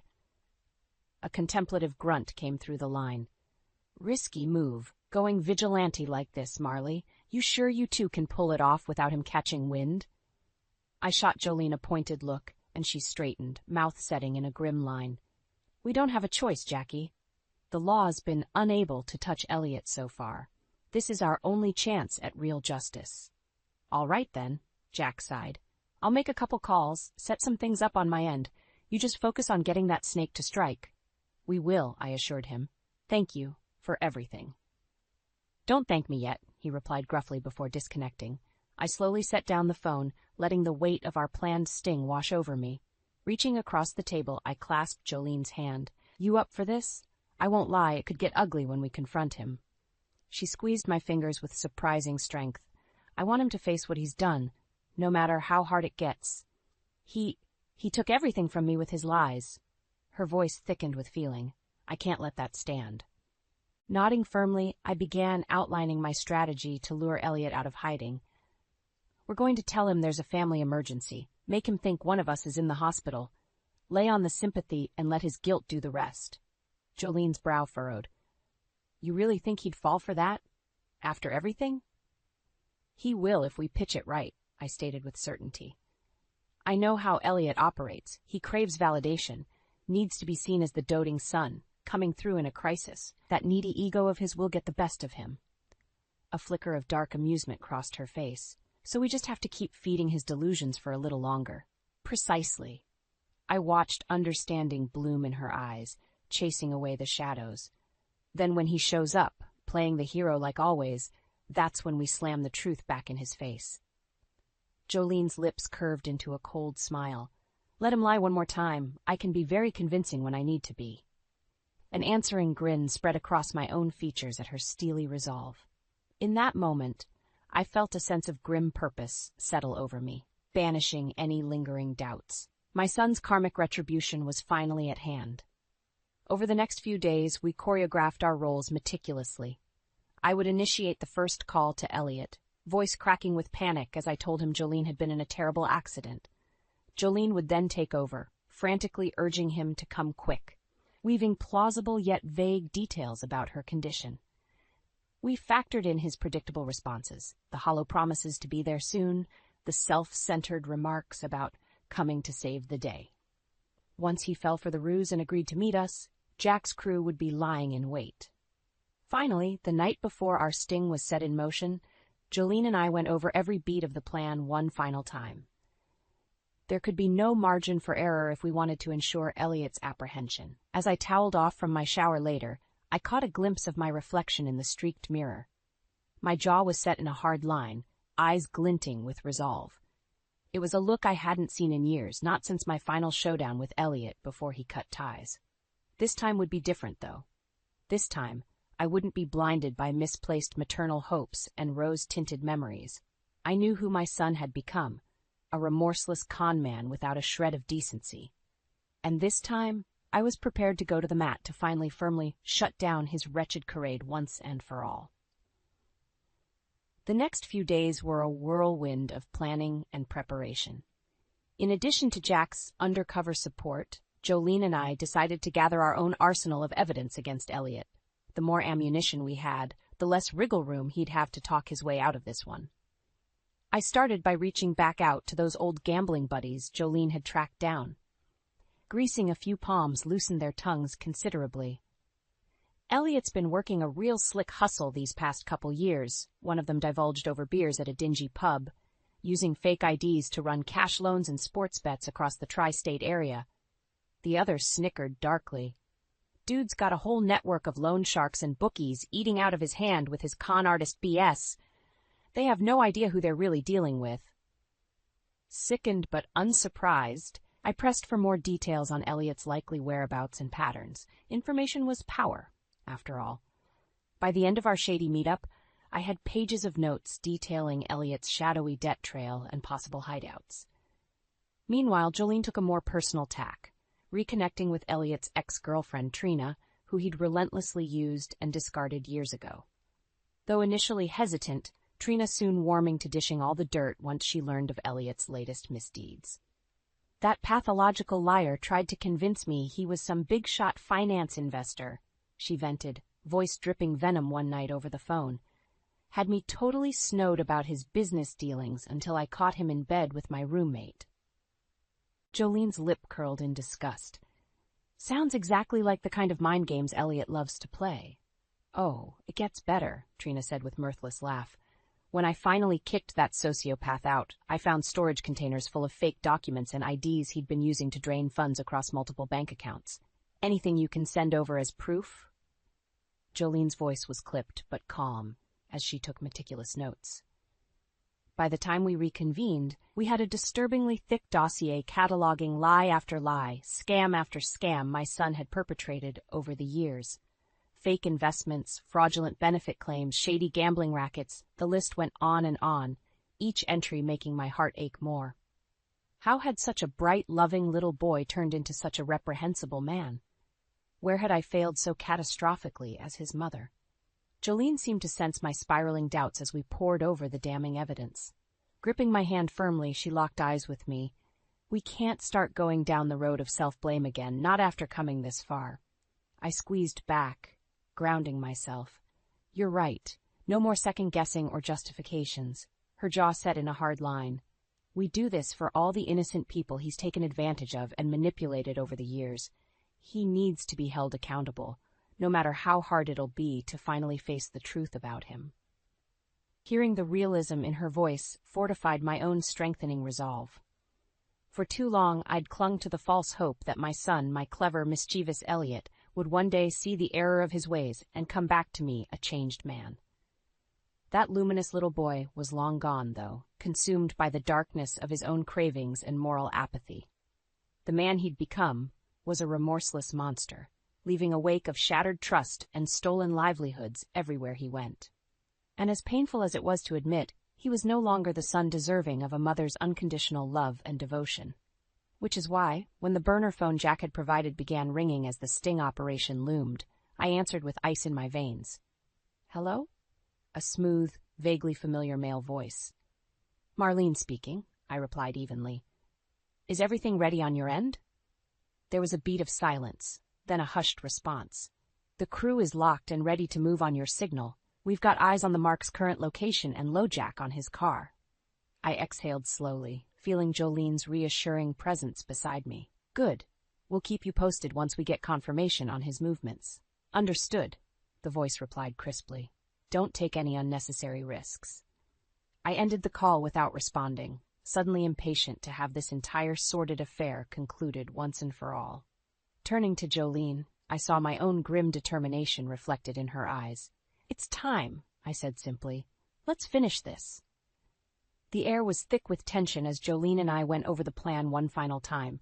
We were like two generals strategizing before a pivotal battle, weighing contingencies, steeling our nerves against any possibility of failure. "Remember, as soon as Elliot arrives, we have to really sell the hospital act," I reminded her, keeping my voice low and insistent. "He has to fully believe there's been some sort of emergency to get him through the door." Jolene nodded tightly, hands fisting at her sides.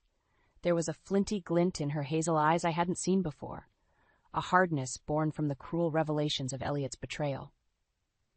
"Don't worry, I'll be utterly convincing," she said grimly. "After all the lies and anguish he's put me through, being a good actress is the least of my concerns."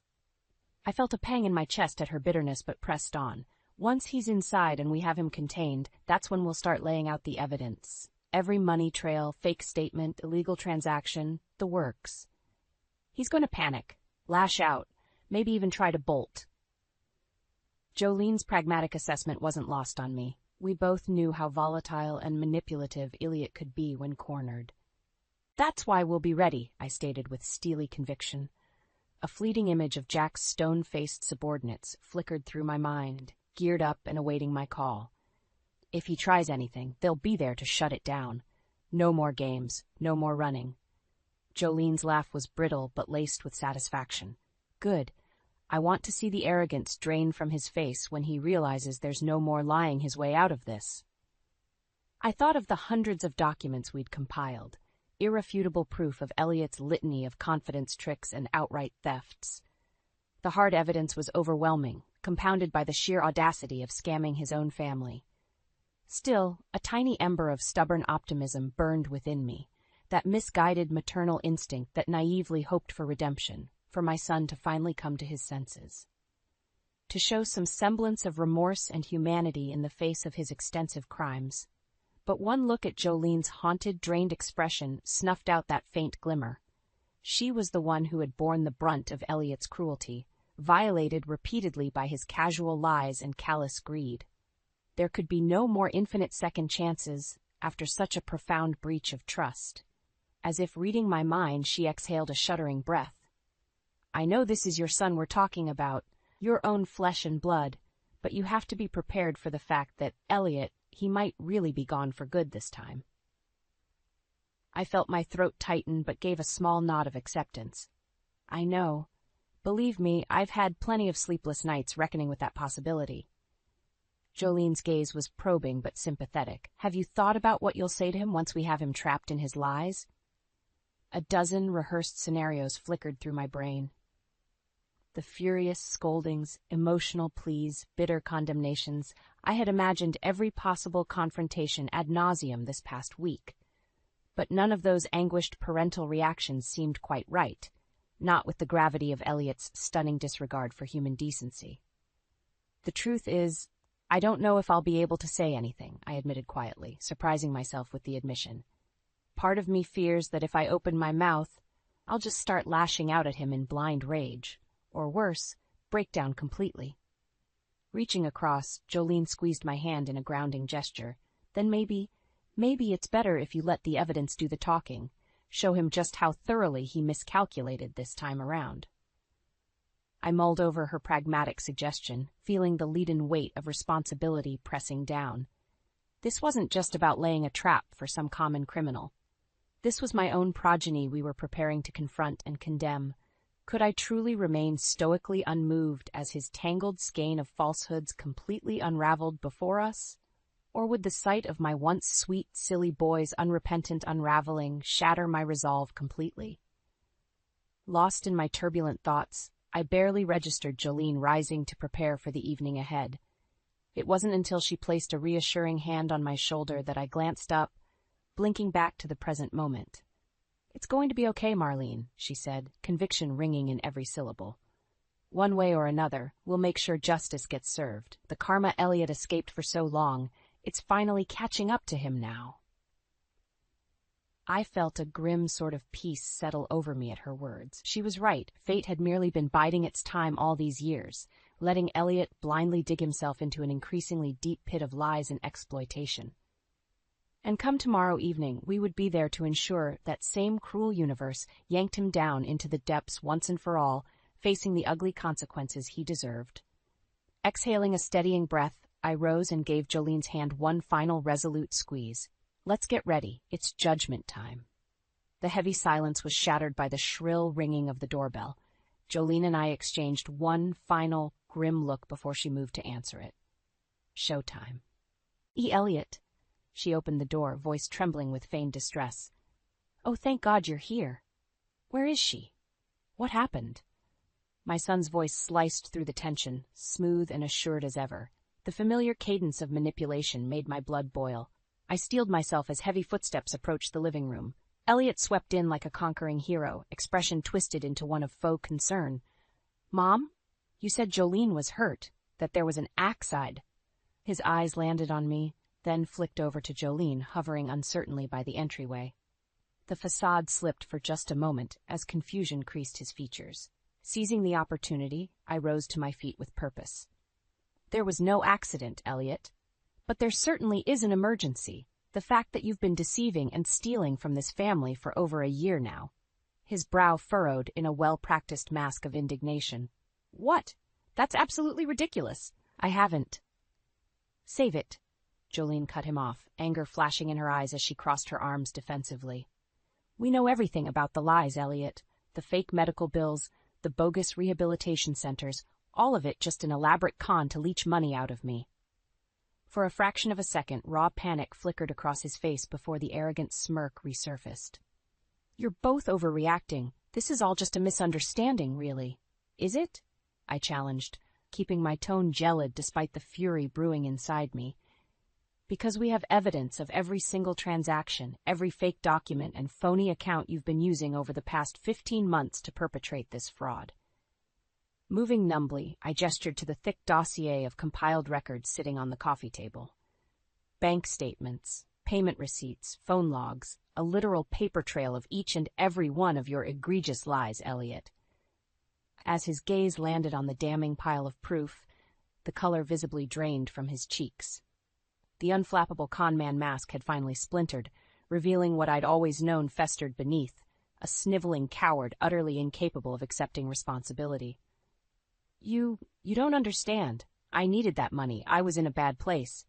"We understand plenty, you pathetic snake," Jolene snarled, taking an aggressive step forward as months of anguish contorted her features. "We know all about your outstanding gambling debts, your illegal bookmaking, your shady false identities to keep scamming more funds." Elliot's eyes went wide with panic, head whipping around like a cornered animal as the walls closed in around him. "How?" "Your sleazy little gambling crew buddies ratted you out after I leaned on them," I stated coolly, "as did that ex-girlfriend Trina you used to swindle on the side." Jolene's laugh was caustic. "For such a skilled liar, you really didn't cover your tracks well at all, did you?"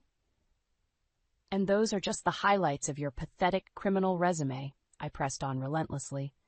"We have detailed financial records of funds you pilfered through fake investment scams, fraudulent Medicare claims, you name it. A damning, decade-long pattern of exploitation and deception." Elliot seemed to deflate before our very eyes, the sneering bravado melting away as he registered the sheer depth of exposure we'd uncovered. His mouth worked uselessly, desperately searching for an angle, a convenient lie to wriggle free. But there were no more deceptions that could dig him out this time. We'd ripped away every mask, every layer of artifice to reveal him for the wretched, immoral conman he truly was.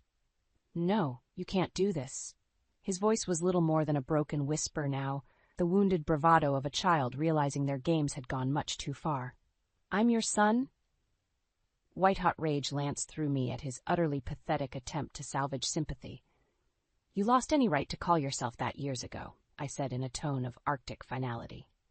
Jolene stepped up beside me, her own expression unforgiving.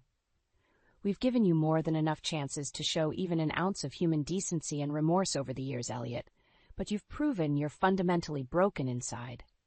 Her gaze was steely, uncompromising. Congratulations, the lies and betrayals have finally caught up to you. The only karma left is to face the legal consequences you've been evading for far too long.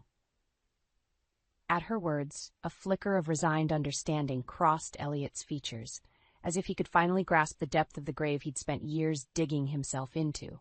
But just as quickly, the hollowness in his eyes turned flinty, a cornered animal's instinct for self-preservation kicking in. You think you've got everything all figured out, don't you? His voice dropped to a smooth, oily register I recognized all too well, the last resort of a desperate con man playing his final card.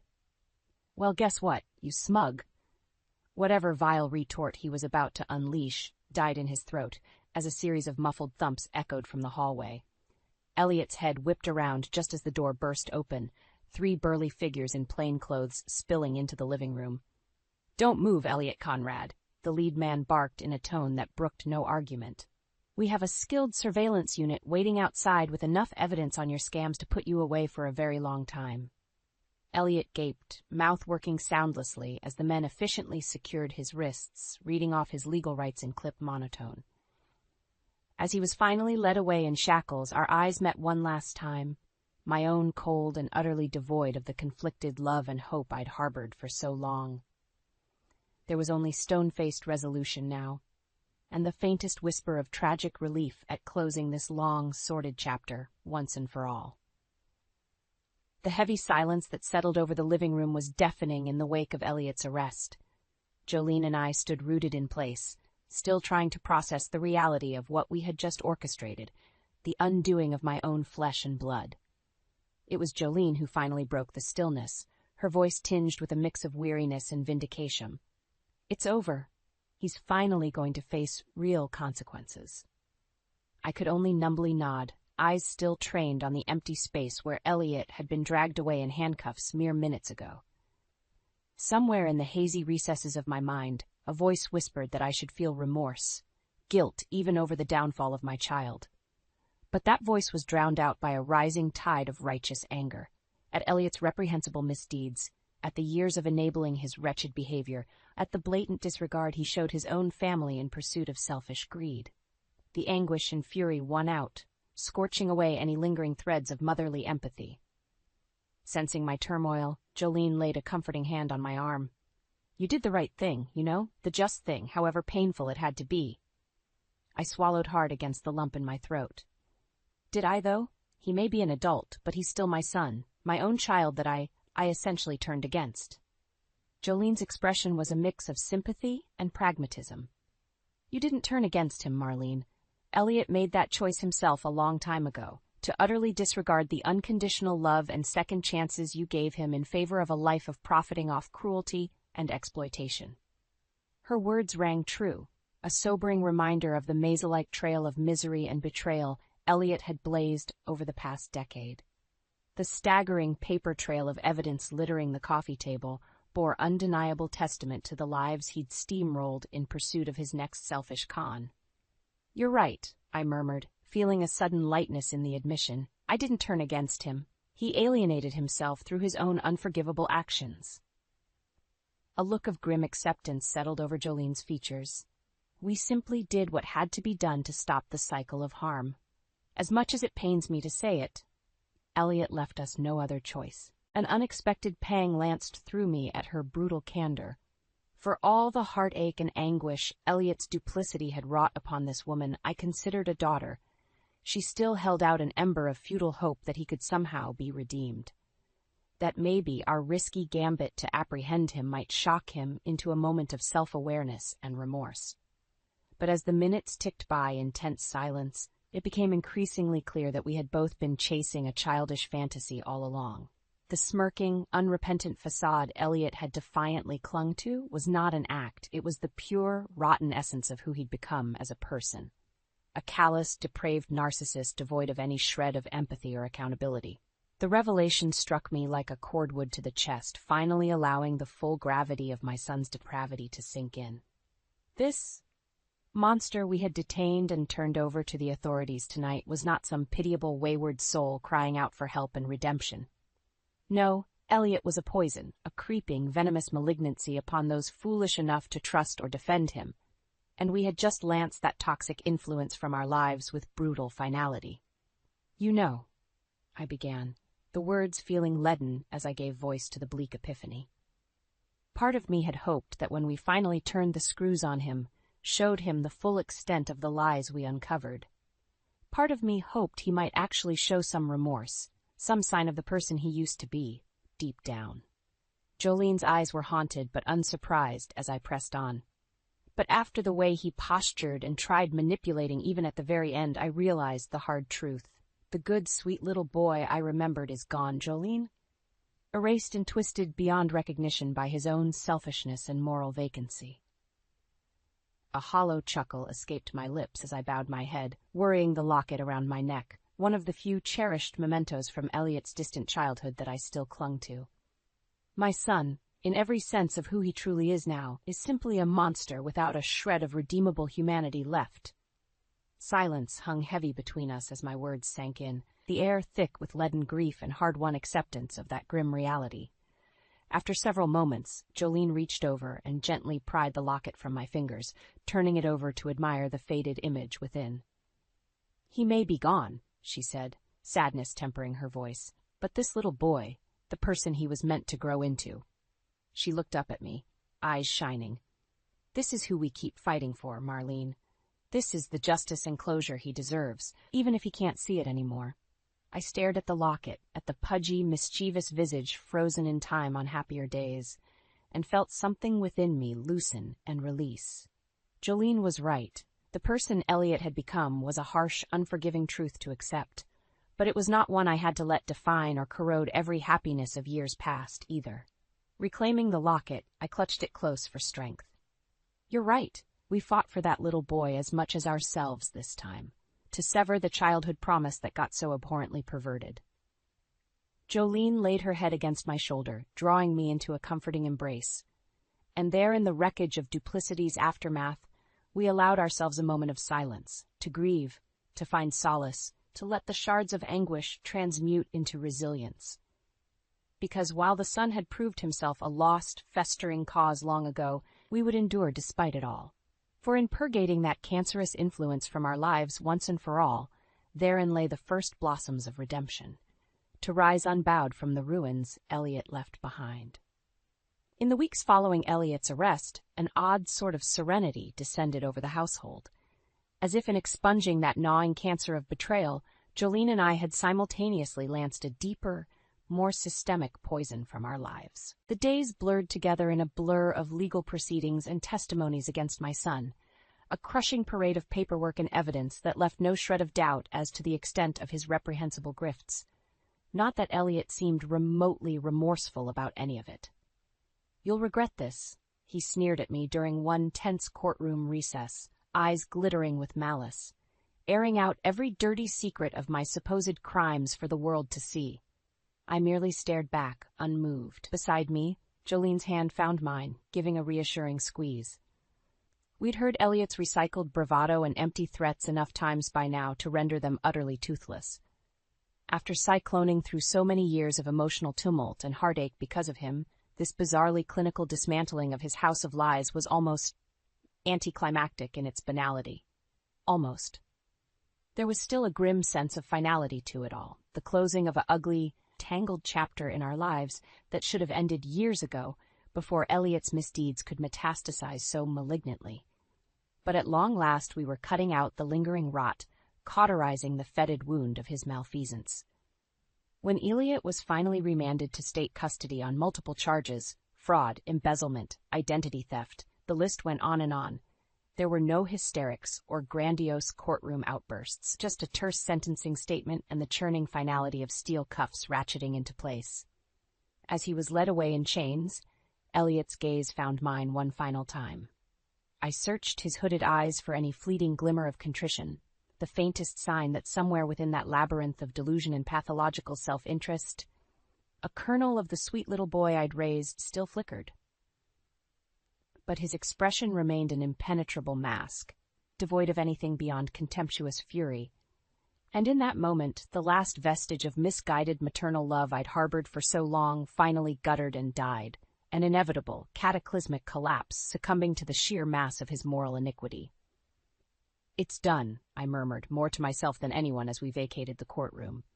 And finality laced the words, both haunting and deeply cathartic.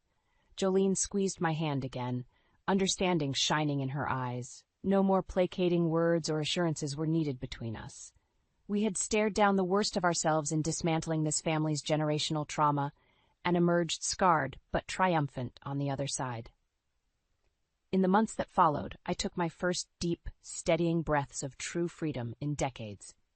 The persistent albatross of tolerating Elliot's escalating depravities over the years had finally slipped its suffocating tether, letting me spread my wings. Of course, grief still reared its head in moments of quiet stillness. I found myself staring at old photographs, tracing the outlines of my son's image with wistful longing for those halcyon days before his conscience splintered beyond repair, when the gleam of innocence had yet to calcify into flinty narcissism. I could dwell in those memories of maternal sweetness we once shared. But erecting a mausoleum to my own wistful remorse would be a disservice to the choice Elliot made, to alienate himself utterly in favor of a life of unchecked duplicity and preying upon the unconditional love of those who should have mattered most. No, I would not be shackled to those what-ifs and lingering vestiges of futile hope. With time and Jolene's unwavering moral buttress, I found the resilience to recontextualize Elliot's very existence in my heart. He was not a wound to be tenderly nursed, nor a lingering trauma to stoke and relive ad nauseum. My son was now a hard-won victory over generational toxicity and self-deceit. A cautionary parable of what festering evil could consume even the most intensely loved soul, should they willingly surrender to their basest impulses without accountability. Some would call it tragic, this dissolution of the sacred mother-son bond over such squalid circumstances. But I chose to reclaim the narrative, to not let Elliot's treacheries totally define and erode the joys of earlier days. There had been light and laughter and profound love, all of which flowered anew in the aftermath of his permanent removal from our lives. And in nurturing that reclaimed inner grace, I found a path to not just surviving the devastation of betrayal, but transcending it. Jolene was my kindred spirit through that personal metamorphosis. Her own scars may have cut deeper than most, but she wore them like badges of herd-earned wisdom and perseverance now. The tremulous, haunted woman of those first anguished days rapidly receded, replaced by a rebirth of iron-willed self-assurance. She finished nursing school at the top of her class and moved into her own place, newly determined to not let Elliot's parasitism define her or dictate the trajectory of her dreams. When the hospital offered her a position in their post-op ward, I'd never seen her radiate more fulfillment and pride. In many ways, these were the first true strides into authentic adulthood for Jolene. Long unshackled of the draining toxicity in her marriage, she was finally free to spread her wings and chase the horizons of her own making without dragging the soul-crushing weight of Elliot's duplicities. And though our bond had been forged through mutual suffering at his hands, it evolved into something richer and infinitely more life-affirming in the aftermath. We were not victims united by an indifferent monster anymore. We were sisters in resilience, arcing ever upward on the ascendant trajectory of our reclaimed destiny. In those cathartic moments of breathless renewal, my eyes would inevitably stray to that old tarnished locket containing the last remnants of the son I used to know, and rather than lapsing into wistful melancholy, I would simply gaze at the image and smile. Not with regret or sorrow, but of vibrant, forward-looking joy at putting that ghost to rest, once and for all. For the excruciating trial of Elliot's downward spiral and ultimate self-immolation was finally over. In its stead blossomed the rapturous rebirth of two souls, stalked by their traumas but ultimately indelible in spirit. Indomitable. At long last the shadow had passed, and for the first time in decades I could bask completely in the radiant promise of new beginnings.